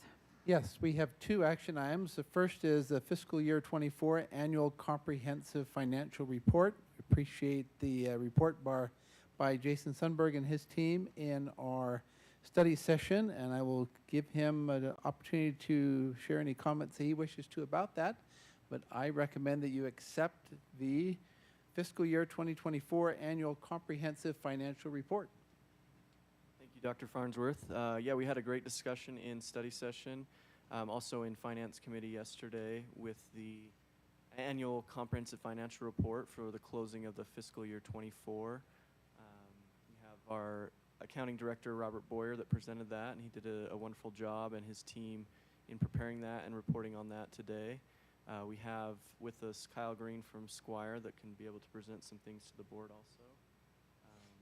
Yeah, great way to end the fiscal year and to be able to show that report. One thing to note for the general fund, we came under budget, or not under budget, but we came under with revenue more than expenses of about $13 million. So great to be able to finish in the black and to be able to put a little bit more into the fund balances. Thank you. Yeah, as Jason mentioned, we were able to be at the Finance Committee yesterday too and have a good discussion there. So just grateful we could be here today. I represent a team of Squire. I get to be the one, I guess, that gets the accolades. I don't know. But there's a good team that we have of 7 or 8 of us that get to work on Alpine, visit the schools, come here on site and do some of our testing. So representative here. As a board, just know as we asked for items, as we needed support, we were given everything that we needed. Your team, Jason and the team back there, provided everything that was asked. There was no hesitation, and so we're just grateful for them and doing that and being ready, prepared for an audit. That takes a lot of work, and so we're grateful for that. Just briefly, as a board, I know you've gone through the ACFR in your study session. Just to note, we are issuing or have issued unmodified opinion on the financial statements. That means a clean opinion. I know it maybe sounds weird, but clean opinion. So the numbers that are in there were properly supported. The work that we did as we grabbed data from USBE, some of your banks, the county, different things as we gather all of that to make sure that that data is good and been accounted for properly. We get to issue that clean opinion. So we're doing that. Also, just for your information on the federal programs, as you know, you get federal funding, so you have to go through what's called a single audit or a federal compliance audit. This year, your major programs, just for your information, was the special education cluster and the supporting effective instruction state grants or Title II dollars there. So we tested those. No findings to report to you as a board. And then annually, you also have to go through a state compliance audit drafted by the state auditor and USBE working together. They kind of draft that, and then we have to come out and audit that and work with you to make sure you're in compliance there. Also, no findings to report and a clean opinion to issue there. So we appreciate working with you, and again, just the opportunity and just the teamwork to be able to get this all accomplished. So thank you. Yeah, thank you for coming. Do I have a motion to approve the annual comprehensive financial report? I move that we accept the fiscal year 24 annual comprehensive financial report. Thank you. And a second? Second. Okay, we have a motion by Stacy and a second by Ada. Is there any comment? I guess I just want to give my thanks to Kyle, the team at Squire, and Business Services. I think we've gotten used to over the years the unmodified, we love a clean opinion. And really there's so much work that Business Services does all year round. I think sometimes you look at the report, it's large and it's bound, but really we have an extraordinary team. And I have enjoyed watching as this new team has kind of evolved together, and the way there's just a really incredible proactive nature about how to, there's never a settling of we're good, right, everything's fine. It's constantly watching them, how do we improve, how do we make things better, and I just love watching them each grow in their roles. So thank you to the entire team. I know it is so much work, and they really do a great job for us, so thank you. Other opinion? I also Comment? wanted to point out to our public the popular annual financial report, which is a very brief summary of the highlights of the comprehensive report. It is easy to understand, and it's meant to inform you, the public, and especially our city administrators and legislators as well. So this is live right now under the Business to Services Department. Under it says popular, right? It's Yes, on the business services page of the website, on the left side, there'll be all the most recent documents. So we'll have the ACFR, the PAFR, the budget document, and then the enrollment projections. right. But in this PAFR, there's a couple of pages of very, very readable material that's outlined what Alpine School District is doing for our communities. This is a healthy school district doing a great job. And I just want to commend our business department for not only doing the job well, but making it readable for our public. Thank you. Just a note on that, just a note for the public. They've been doing this for about 5 years, and I think we are about the only district in Utah, is that right, that actually does that? The PAFR. Kyle, do you know of others? Did they copy us, or did we go first? It's unique, and it's a wonderful opportunity for, it's a way of making the data really accessible to the public. Okay, are there any other comments? All right, that being the case, all in favor of accepting the fiscal year 24 annual comprehensive financial report, say aye. Aye. Aye. Any opposed, say nay. Okay, the report stands accepted. Thank you. Thank you. The next action item is Resolution 2024-018, approving an interlocal agreement between Alpine School District and Eagle Mountain Redevelopment Agency. Again, we recommend that you approve that resolution, and I will give time to Jason to kind of explain a little bit that RDA. Great, thank you. Thank you, Superintendent. All right, so let's see. This is the Project in Eagle Mountain Triple Tail project. This is a data center development. So we've discussed this a little bit. Are you wanting that brought up on the screen? I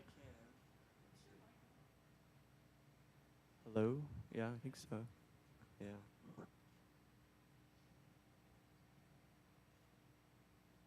Can I control the solstice? Can I get on there?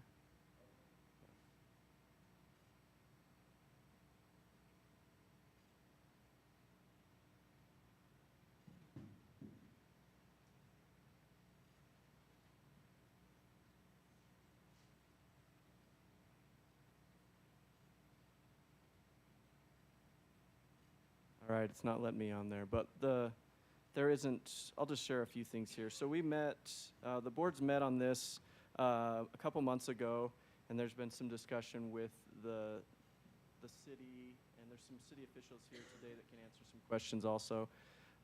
What they're seeking for this, for all the taxing entities, is a 55% tax increment financing for 20 years.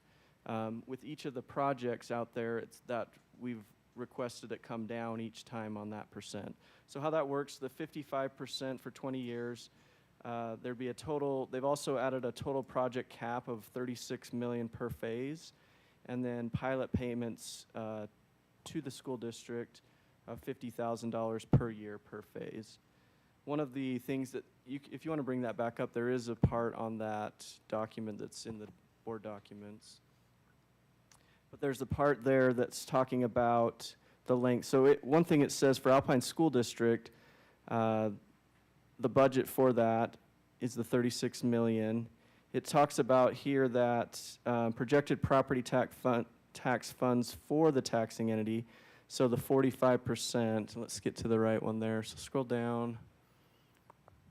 It's going to be towards the bottom, probably page 30, maybe 35.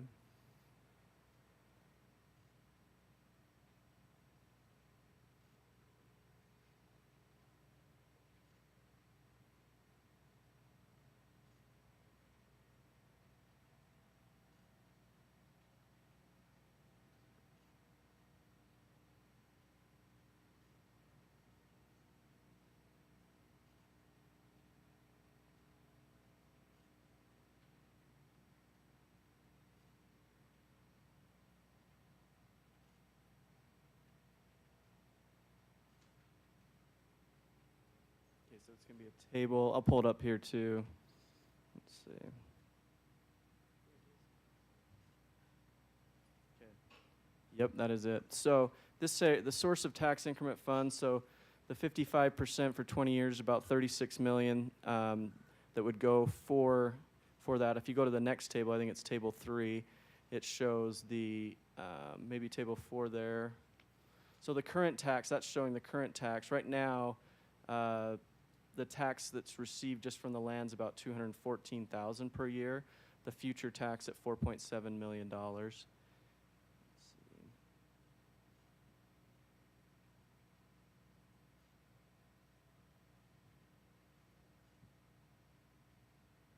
So this is showing that, yeah, the 45%. So the total, the base year tax is about $4.2 million. The 45% of the TIF per year would be about 29. So about 33 million going to the school district, and then about 36 million staying with the developers there. So about with that 55-45 split, and then for 20 years. So then at the end of that, it would be about 4.7 million coming per year on that. Steve, Evan, anything to add to that?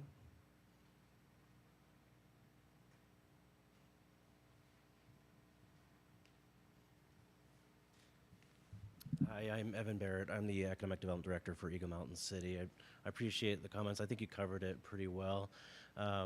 Just maybe for the public's sake, just to make sure it's clear, that's the revenue that's coming back to the company out of this is based on new revenues generated out of this project. This tract company that's coming as part of Project Triple Tail, it's a data center campus that's going to span multiple buildings, and it's investing into an area that currently has no development plans in it.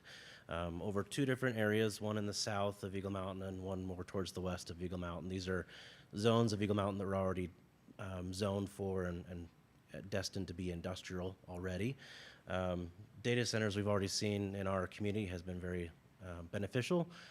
We have, as an example, our Meta data center has been really great for our community, bringing in a lot of good jobs and a lot of good investment to the community. They've been super involved in various programs and whatnot, and we expect the same for these other data centers that are coming in.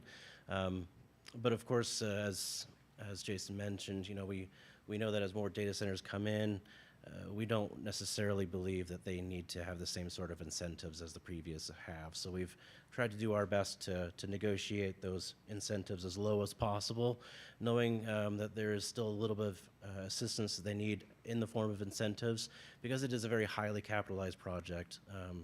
this company that's coming in is spending well over $1 billion. Potentially, when the project is fully done, it'll be several $1 billion that go into not just the construction of the buildings, but actually bringing in new transmission lines, all sorts of other infrastructure that needs to go into that. But that will then, in return, value back to not just the city, but of course the school district and others, and various other ways that they communicate or participate with the community. So appreciate the school district's participation in this, and happy to answer any questions you might have as well.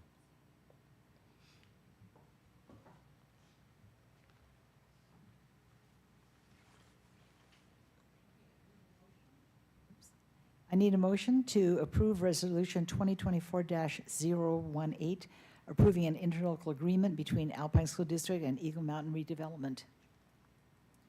I move to approve Resolution 2024-018, approving an interlocal agreement between Alpine School District and Eagle Mountain Redevelopment Agency.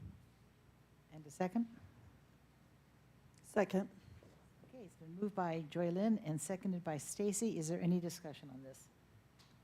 So Jason, just to reiterate to our public, because we had some public comments this evening that expressed concern about the possibility of Alpine accruing debt with this, and just making sure that our public understands this is not Alpine accruing any debt, but this is something that would be a valuable asset for the West, and that they would be able to use those dollars in the future as they become their own district.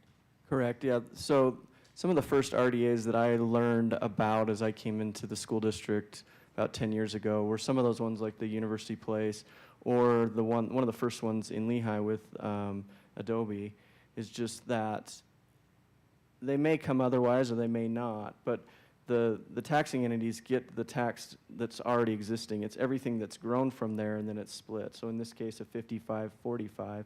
And so if they're able to quickly increase by putting this money into developing that, there is new revenue right then coming into those taxing entities. Some of it isn't, but maybe that wouldn't have been built otherwise. It's to incentivize them to come in.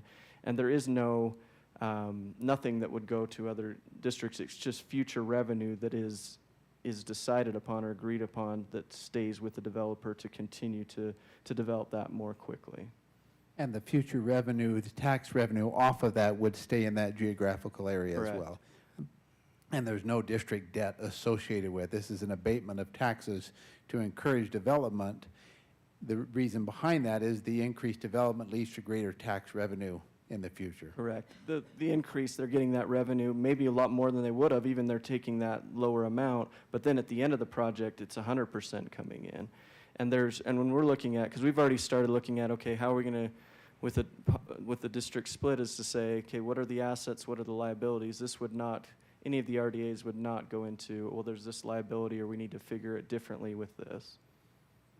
And I know there's always taxpayer concern about it, but I think the history of these in this area with Eagle Mountain, but also the Micron IM Flash, the sentiment among many business leaders, others, public officials, is that really put the silicon in Silicon Slopes. So bringing that in allowed for that full development, which leads to that being one of the highest areas of tax revenue in the district at this point. Yes, with the IM Flash, which is now TI, and then with the Adobe, and then also on the comment, like with the things in Vineyard, I don't know the whole history on that, but it's one that wasn't voted upon or approved in this similar manner by the school board.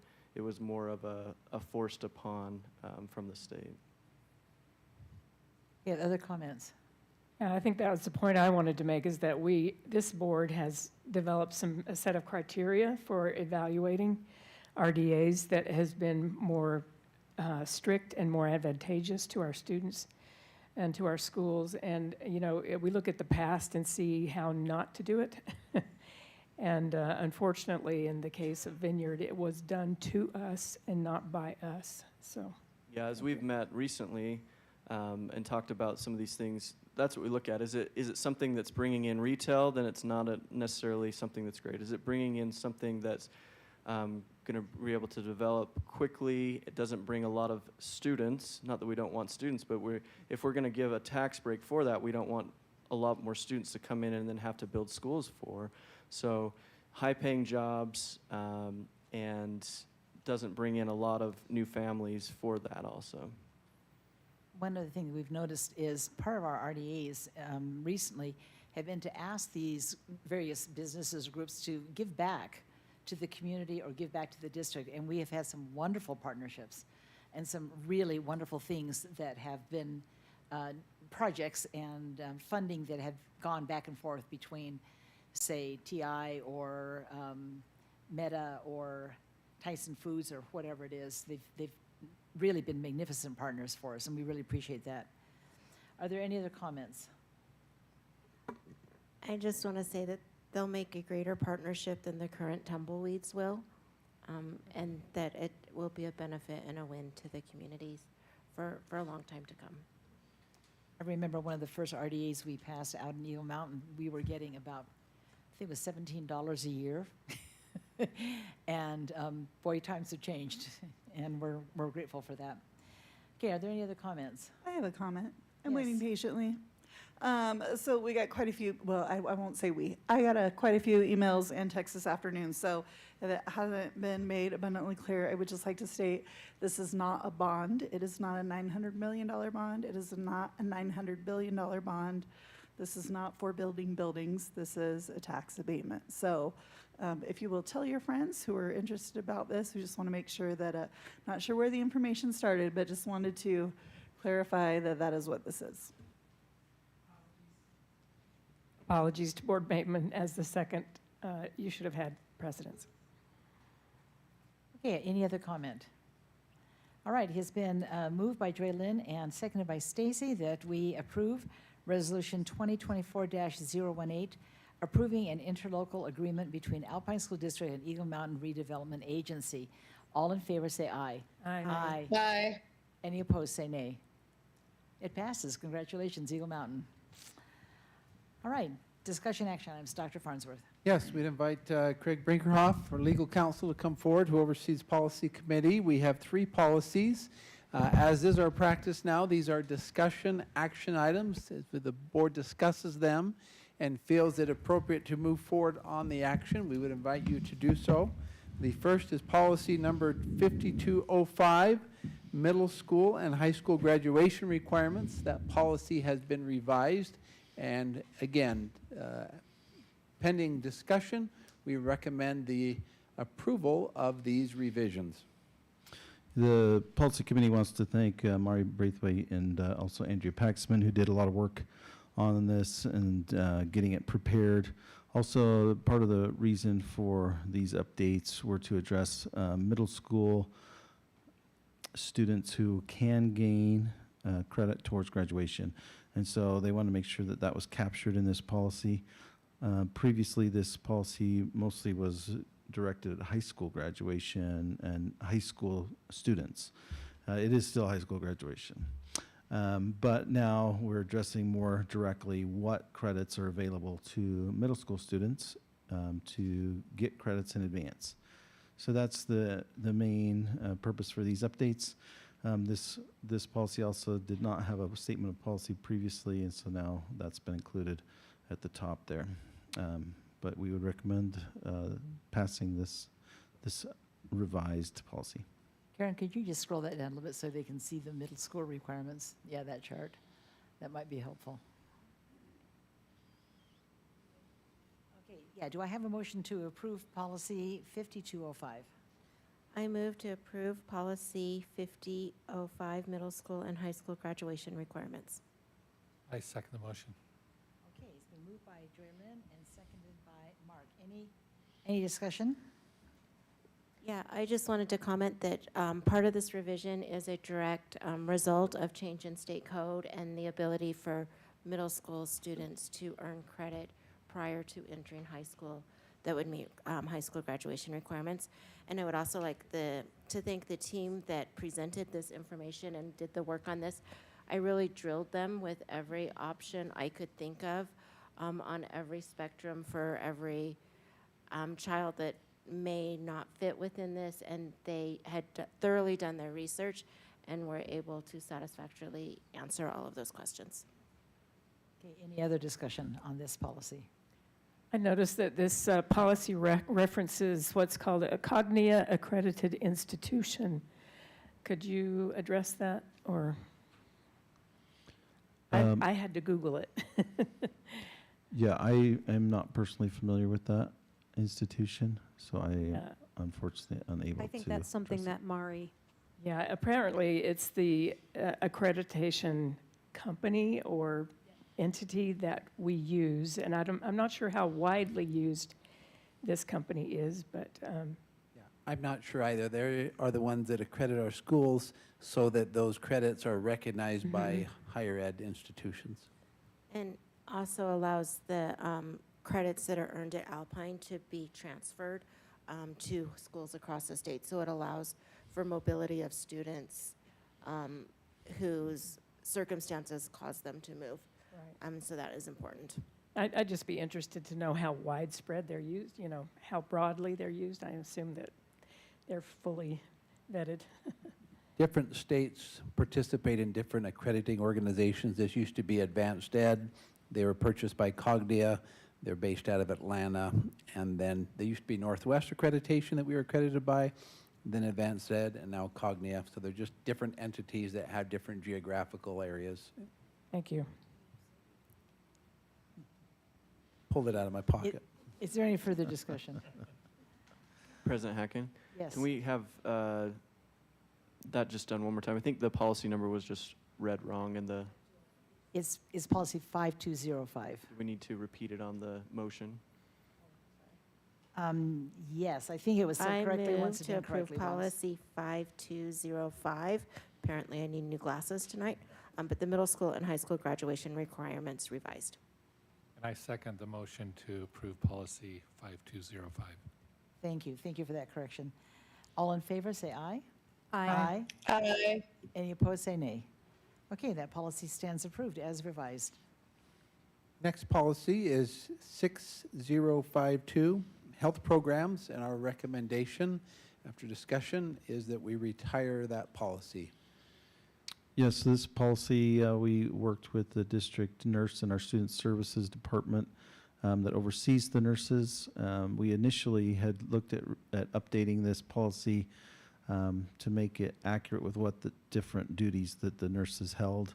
We ultimately, in discussions with the student services department, decided that this might be better for them to put within their own policies and procedures within their department and not as a board policy, and that's why we're requesting it be retired as a board policy, allowing them to hold it within their own department procedures. Okay, thank you. Do I have a motion to retire policy 6052?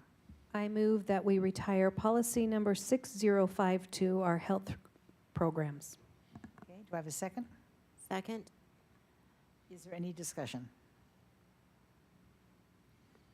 I just wanted to comment that it's the work of the policy committee is to really streamline our policies and ones that are overlapping or better served in a department to place them there so that our policy manual is more friendly and more available to our constituents, to families, to teachers, and to students. So just that streamline.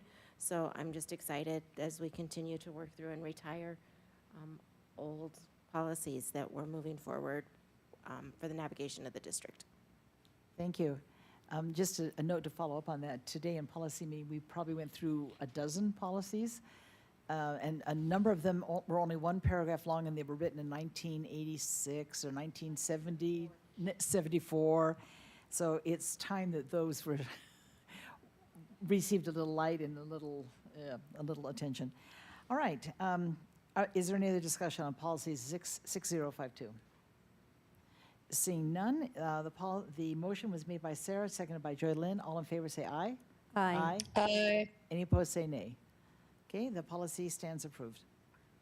Retired, I should say. Last policy is policy 7300, code of conduct for employees and volunteers. That has been revised and pending discussion by the board. The will of the board, we recommend that you approve those revisions. Yeah, so it was brought to the attention of staff and I believe board members as well that this particular policy required that employees get permission from a principal in order to have like students come over to their home, whether it's for a social or what have you. But it did not require principal levels to get permission from their supervisors if they wanted to hold such a social. In addition, it did not address employees. It just addressed having, where it talks about maintaining professional and appropriate behavior and relationships with students, but we also wanted that to go to other employees, so employee to employee appropriate relationships. So we included that, and then we also included a little piece that requires principals to get permission from their supervisor if they were to be the ones to hold a social or invite students over to their home. Okay, do I have a motion to approve revised policy 7300? I move that we approve policy 7300, Code of Conduct for Employees and Volunteers, revised. And I need a second. I'll second it. Okay, it's been moved by Ada and Sarah, seconded by Sarah. Is there any comment on this policy? I just wanted to note that this policy was thoroughly reviewed and vetted in 2021, so very recently. So this is great that we can tweak good policy, just small adjustments. Any other comment? Okay, that being the case, let's vote to approve revised policy number 7300, Code of Conduct for Employees and Volunteers. All in favor, say aye. Aye. Aye. Any opposed, say nay. All right, that stands approved. Thank you. Okay, and the reports, we do see, you did receive the membership report for the month. It's kind of overshadowed by his bigger brother, the enrollment projections that we spent time in study session for, so just recommend that you review that as needed. Unfortunately, Alpine by the numbers, the graduation report is still being embargoed by the state, and so we were looking forward to sharing that with you this evening, but that will need to be postponed. We anticipate that embargo, that information will be public by 1st of December, so we will bring that back to our December board meeting. We also are in the process of determining the boundaries for the new Eagle Mountain Middle School. Appreciate Principal Jolly being here, and Eric Woodhouse, Executive Director of Operations, and we know that that will be a board vote in December, and we just invited them to give you a quick update on feedback they are receiving with respect to the boundary determination for that school. We noticed we had a hearing tonight and no public comments were offered, but that doesn't mean that people haven't commented about the boundaries outside of a board meeting. So, Principal Jolly, Executive Director Woodhouse, anything to share with the board on that report? I do believe that you received a summary of that feedback that we shared with you earlier this week that summarizes that feedback from a few different lenses. I think first and foremost is the feedback that comes directly from Hidden Hollow Elementary parents and families and students. As between the both options, that is an elementary feeder that is impacted significantly by both options. We've shared that with you. There is certainly a large amount of feedback and concern about Hidden Hollow students being split between Frontier Middle and the new middle school. But there is also some feedback as well that concerns the flow for those families to Frontier Middle and to the new school, where it would certainly seem to be an easier drive for these families to travel down to Frontier Middle as opposed to coming up and around to the new middle school. And so we shared that with you. There's also feedback that we shared from other feeders, and we summarized that at the bottom of that document that we shared with you. We're curious as to whether you have any questions that you would like us to address based on that feedback.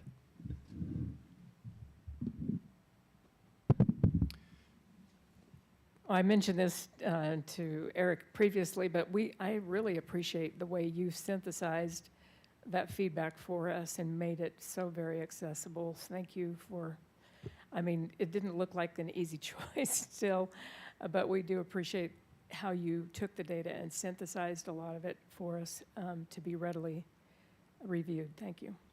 I appreciate the work of the boundary committee too. I think the process that we followed has been really good. I think that's why you're not seeing a lot of comments, because the boundaries are pretty straightforward. I think both options that we consider, we felt really good about choosing either one. Our committee met and we're kind of leaning towards option B. It'll be interesting what the board will consider at that time. We drove actually with transportation and our Director of Operations, Joe Hayes, today. There are some unique challenges about transportation and crossing SR 73 that we're addressing with UDOT, as well as looking at some different transportation solutions, I think, for some of those areas that are across on the other side of SR 73. So we're feeling really good about the progress, and either one of those options I think are going to give us some really good benefit for that new middle school. So.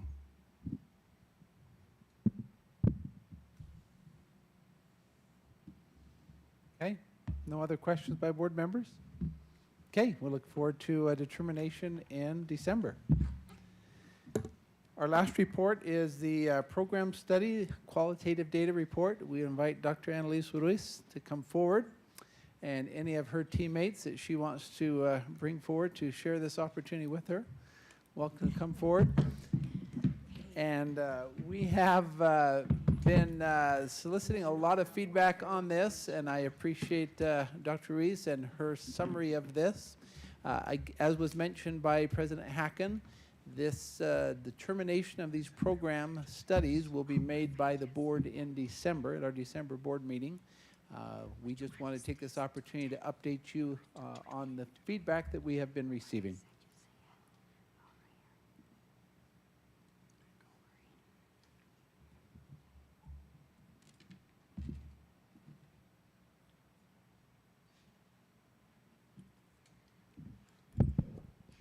Okay, first and foremost, I want to echo the sentiments of the board and express our gratitude for our public who showed up tonight and who continue to show up for our students, families, and communities. Thank you.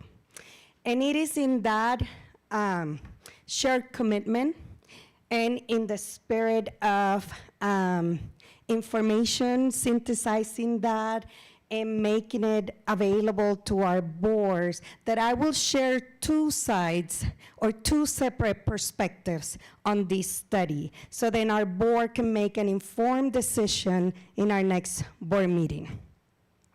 And so I will start by some of the board have received the raw data for the last 4 weeks. You have also received a disaggregated data slide deck with some documents that will guide you through some of the things that we've looked through, facilities and other areas that we have looked at a deeper level. And so today I'll just synthesize, like I said, if we think of Alpine School District as a coin, two sides of that coin, and I really appreciate everyone staying in dialogue and conversation until this decision is made by our board. So first, I would like to share kind of the staff considerations. So for the last few years, and these staff considerations are kind of what triggers some of the conversations when we talk about closures or boundary changes. So we look at the educational impact. It is not easy to see in some schools that we only have 2 teachers per grade level. That really limits collaboration. And so what you could see under staff considerations are different variables, things that we wrestle from year to year in trying to make the best with what we have. Again, in the spirit of that shared commitment. We also experience split grade classes, and for some of our students, that's all they know in their educational experiences, being part of a classroom that has been split in terms of grade levels. And so things are not all level. across the district, right? And so these are some of the things that we continue to wrestle. When we look at declining enrollment, I know that we have perspectives where we see perhaps that elementary schools and their enrollment may be perceived as healthy or adequate or thriving. But then when we look at our funding and the resources and the staffing, we're having to supplement FTE and resources because they don't generate the same resources that they need to make that more effective, to run their schools in more effective ways. We also look at fiscal responsibility, right? We know in our study session, we looked at our enrollment trends, our projections.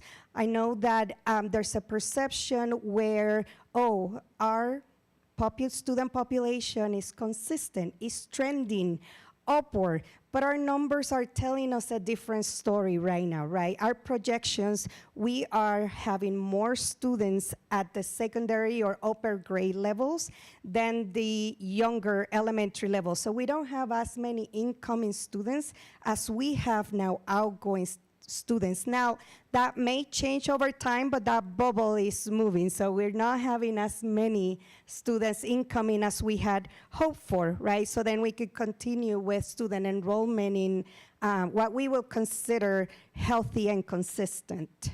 And then aging and safety of the buildings.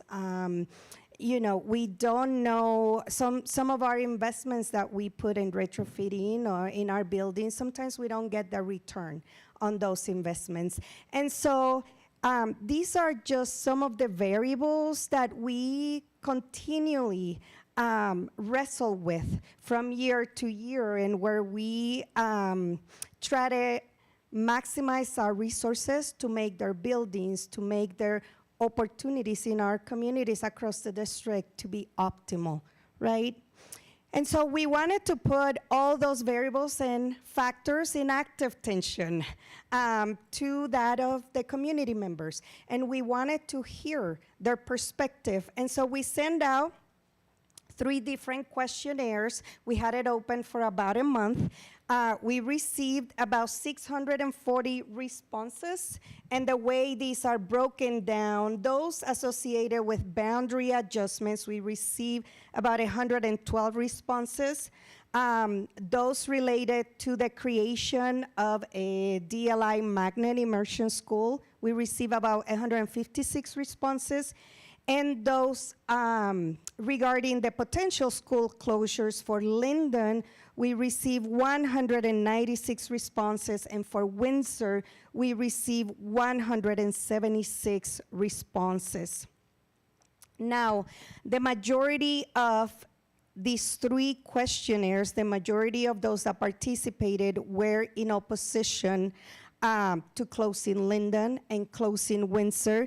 Now, with the Linden community, we received a separate survey where the parents of ALL, the ALL program, 4th and 5th grade, they did not survey 6th grade, preferred to move with Linden, if Linden was to be closed, to move with the Linden community to Rocky Mountain as a whole. And so that was kind of the trend across the survey responses. Basically, if you are to close Linden Elementary, move us as a whole. Keep us together as a community, including the ALL program, into Rocky Mountain Elementary. Now, those that participated were also opposed to closing Windsor. They were worried about the resources, and also they were worried about transportation. And they were worried about disadvantaging any of the students that currently attend Windsor, as we heard tonight, right? So that was also very apparent in the responses that we received. Most of the responses that we received came from the Windsor community and the Linden community, and kind of sprinkle some of the responses from the other schools like Foothill, Orchard, Northridge, and I think that's it.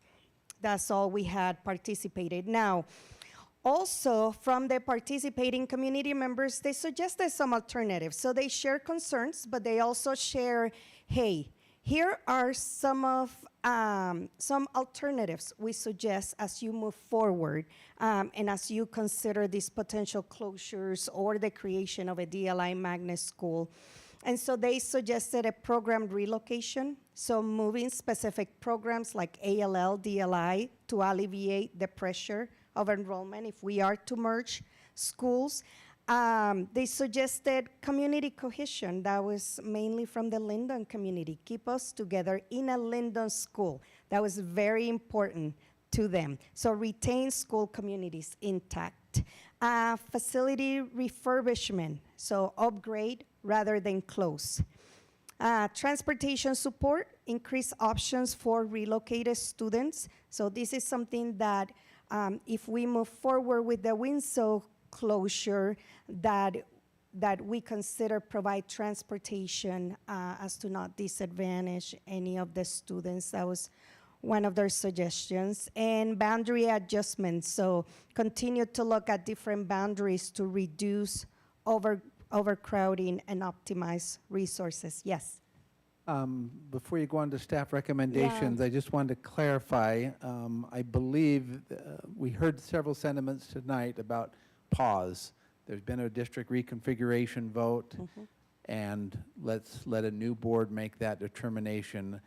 I believe the analysis of this feedback occurred prior to the vote for reconfiguration. Yeah, correct. So you are not going to see any of those comments included in this survey report, and that's because this closed prior to the vote. Thank you for that clarification. Now, given, again, in the spirit of showing and wrestling with both sides of the coin and looking at also resources available and how much we can maximize those and make programs optimal for every student, our staff recommendations are to close Linden Elementary and move the Lindens to the population into Rocky Mountain Elementary. Eric and facilities have walked through the school with both principals, have mapped out how that may work, and so that's on your documents for your consideration.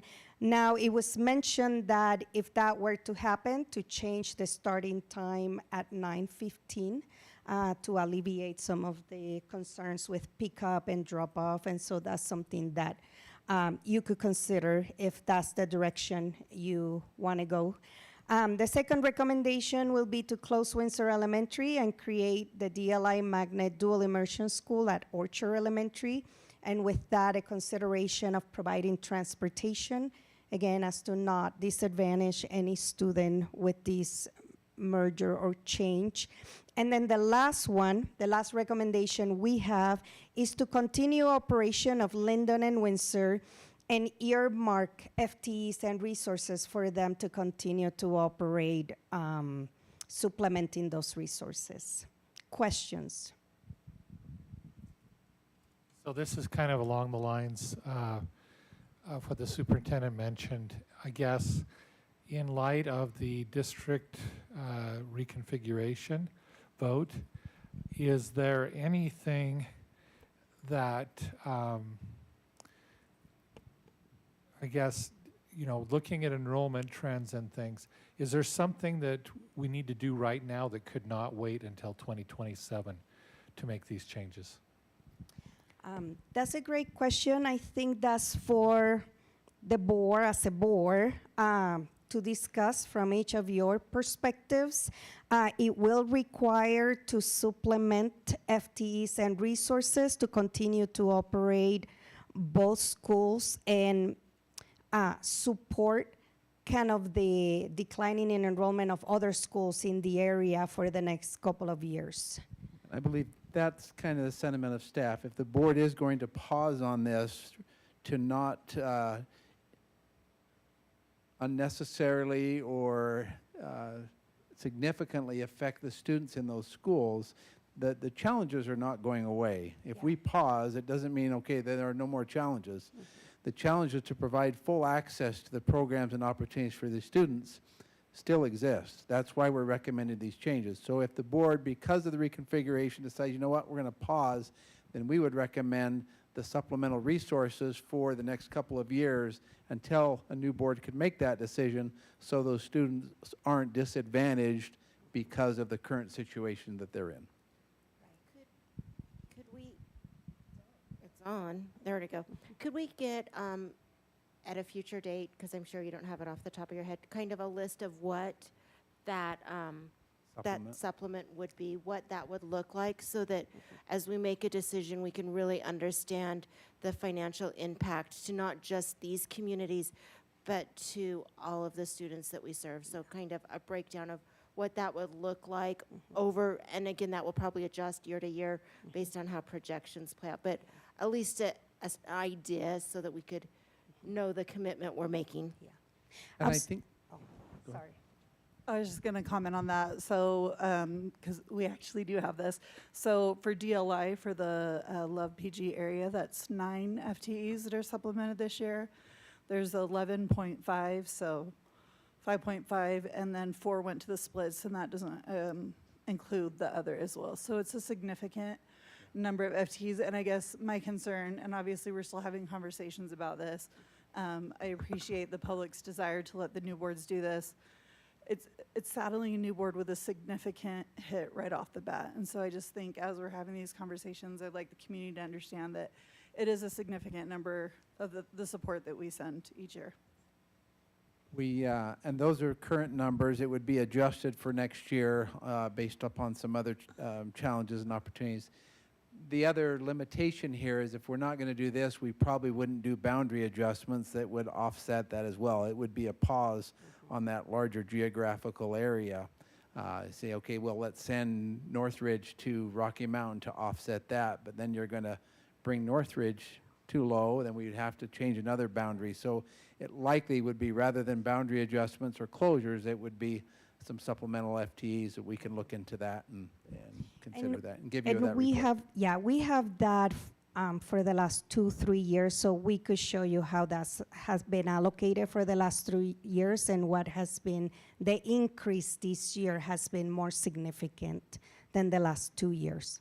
And as mentioned by Board Member Bateman, it would require, I would suggest, immediate action by that future board because of the situation, circumstances, challenges that those students face. It is not something that can be indefinitely postponed.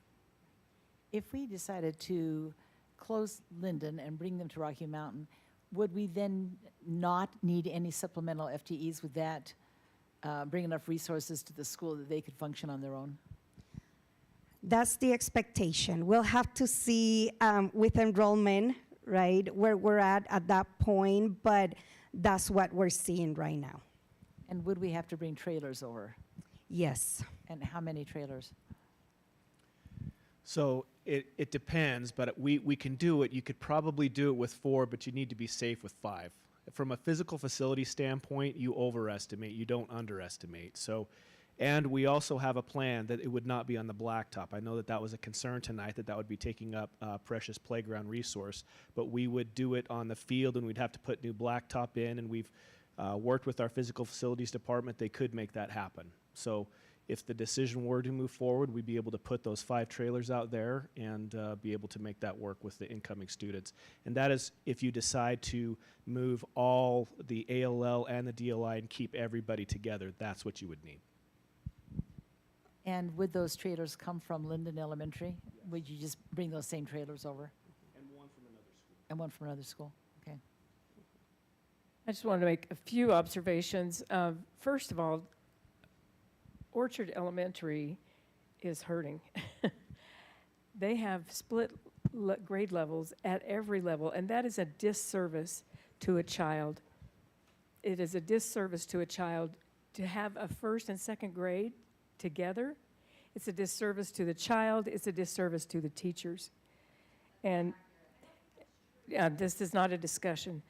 I think the other thing I've heard from a parent in going to a school where there were only 2 teacher options per grade level is that gradually you have your problem children, and in a bigger cohort you can spread those difficult students between, 4 teachers. But when you only have 2 teachers, you end up in a class where you have the same trouble every year, and there's no getting away from it. That's the reality that this parent shared with me. I think the other observation that we need to make is that when you make decisions to prioritize small schools, that means that you are taking away the resources from the classroom. The more resources we can get to our classrooms, the more services we can provide to our students, the better we can pay our teachers, and I think the more attractive we make our schools as places to be employed. So I think we just need to look at that. The more resources we can get into a classroom is a measure of the health of a school district.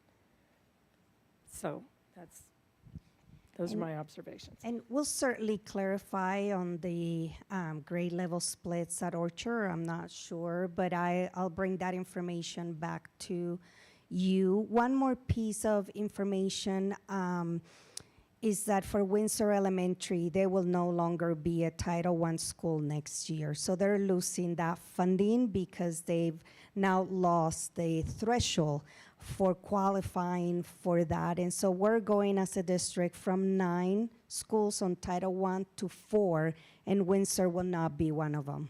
And that is independent of the program That's study. independent because that's based on the poverty rate.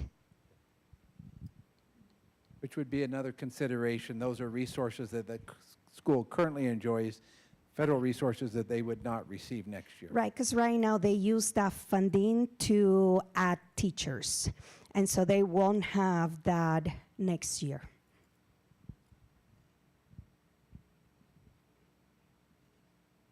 Yeah, I think, and Dr. Reese clarified that's a federal determination that we are subject to, and then funding comes because of that. That's not something that we have changed, No. altered at all. No. It's just the federal threshold on that. Yeah, the funding is very volatile, so it changes from year to year. So depending on the amount that we receive, that's the number of schools that we serve. And then we have to increase the threshold to be able to divide that funding equitably. For the Windsor parents who are here, there's a group of you still. The threshold used to be 40% and it's been raised to 50. And our Title I 55. 55. Oh. And our Title I funding was reduced from $8 million to $2.5 million, and we have been backfilling that this year. So we've got some dynamics here that are out of our control, basically. I do want to also point out that we have done the research and that the total savings on closing an elementary campus is about $850,000 if you just leave the property as is. If you don't have to maintain the property, the savings is $1,011,000, $732 per year. So we have done the math. And the savings there is for that school, but that doesn't pull in the backfill of FTEs that we've been discussing either. So that, yeah. Staff building, not including teachers and counselors, yeah.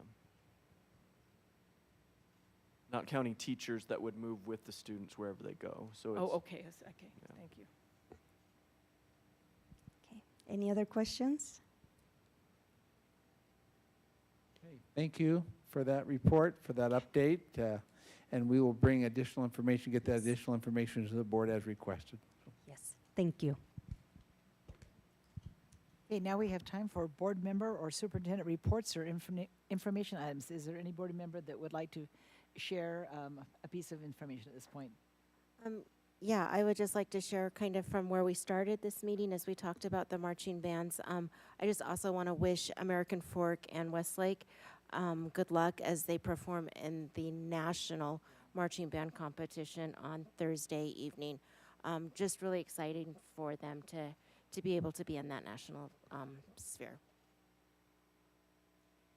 One thing that I think you might be interested in is that the Alpine Foundation has received a donation to help with Sub for Santa, and we have been given 173 names of children that would be participating. And so if you would like to help with that, call Tyler Vigu at Alpine Foundation, and they will give you a gift card and the names of the student and their preferences and all those things. So you're not spending money out of your own pocket unless you choose to, but they will give you a certain amount of money to go and buy Christmas for that student. And so if you're interested in helping out with that, call Alpine Foundation, because they will be looking for community members who would be delighted to go shop for a student this year.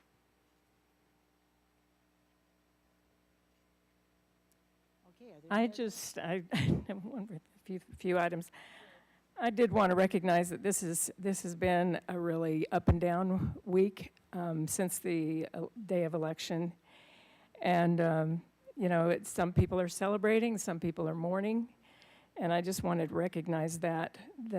And I do live in an area that did not get to vote, and that I'm one of 81,000 citizens that did not get to vote. And I just want to encourage those who live in my area that if this is a concern to you, that you write your state representatives and let them know how you feel. I do feel the concern of our parents, like Mrs. Robin, somebody who was here today, that are concerned about their special education students. And I just know that our educators are going to do a good job of taking care of them, and we will take care of them. I do want to also point out that that as we look at forming new school boards, I called the Utah County Elections Office today and confirmed with somebody named Chris there that the window to declare your candidacy or intent to run to be on a new local school board, the window is June 1st through the 7th. And I just wanted to make sure our public is aware. Tomorrow we will have our last listening tour with teachers and our last patron listening tour. We've done 7 of those with teachers to give us feedback on shaping the next iteration of our strategic plan. We'll have our final parent focus group tomorrow night as well. Those have been well received, outstanding feedback. We'll process that information and go to the next iteration of gathering more feedback around what contributes to a rich learning environment, and appreciate the wonderful teachers that we've had who've come and shared their thoughts on what they do to maximize, optimize for learning in their classrooms, and parents, SEC members, PTA members who have shared feedback from their own children's perspective on what leads to high levels of learning. So those have been well received, and we're grateful for that opportunity. So we'll wrap those up and then keep the board posted on those findings. Are there any other board member reports? Okay, seeing none, we need a motion to adjourn. I move to adjourn.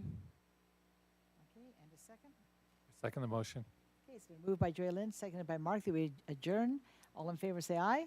Aye. Any opposed say nay. Okay, this meeting stands adjourned. Thank you.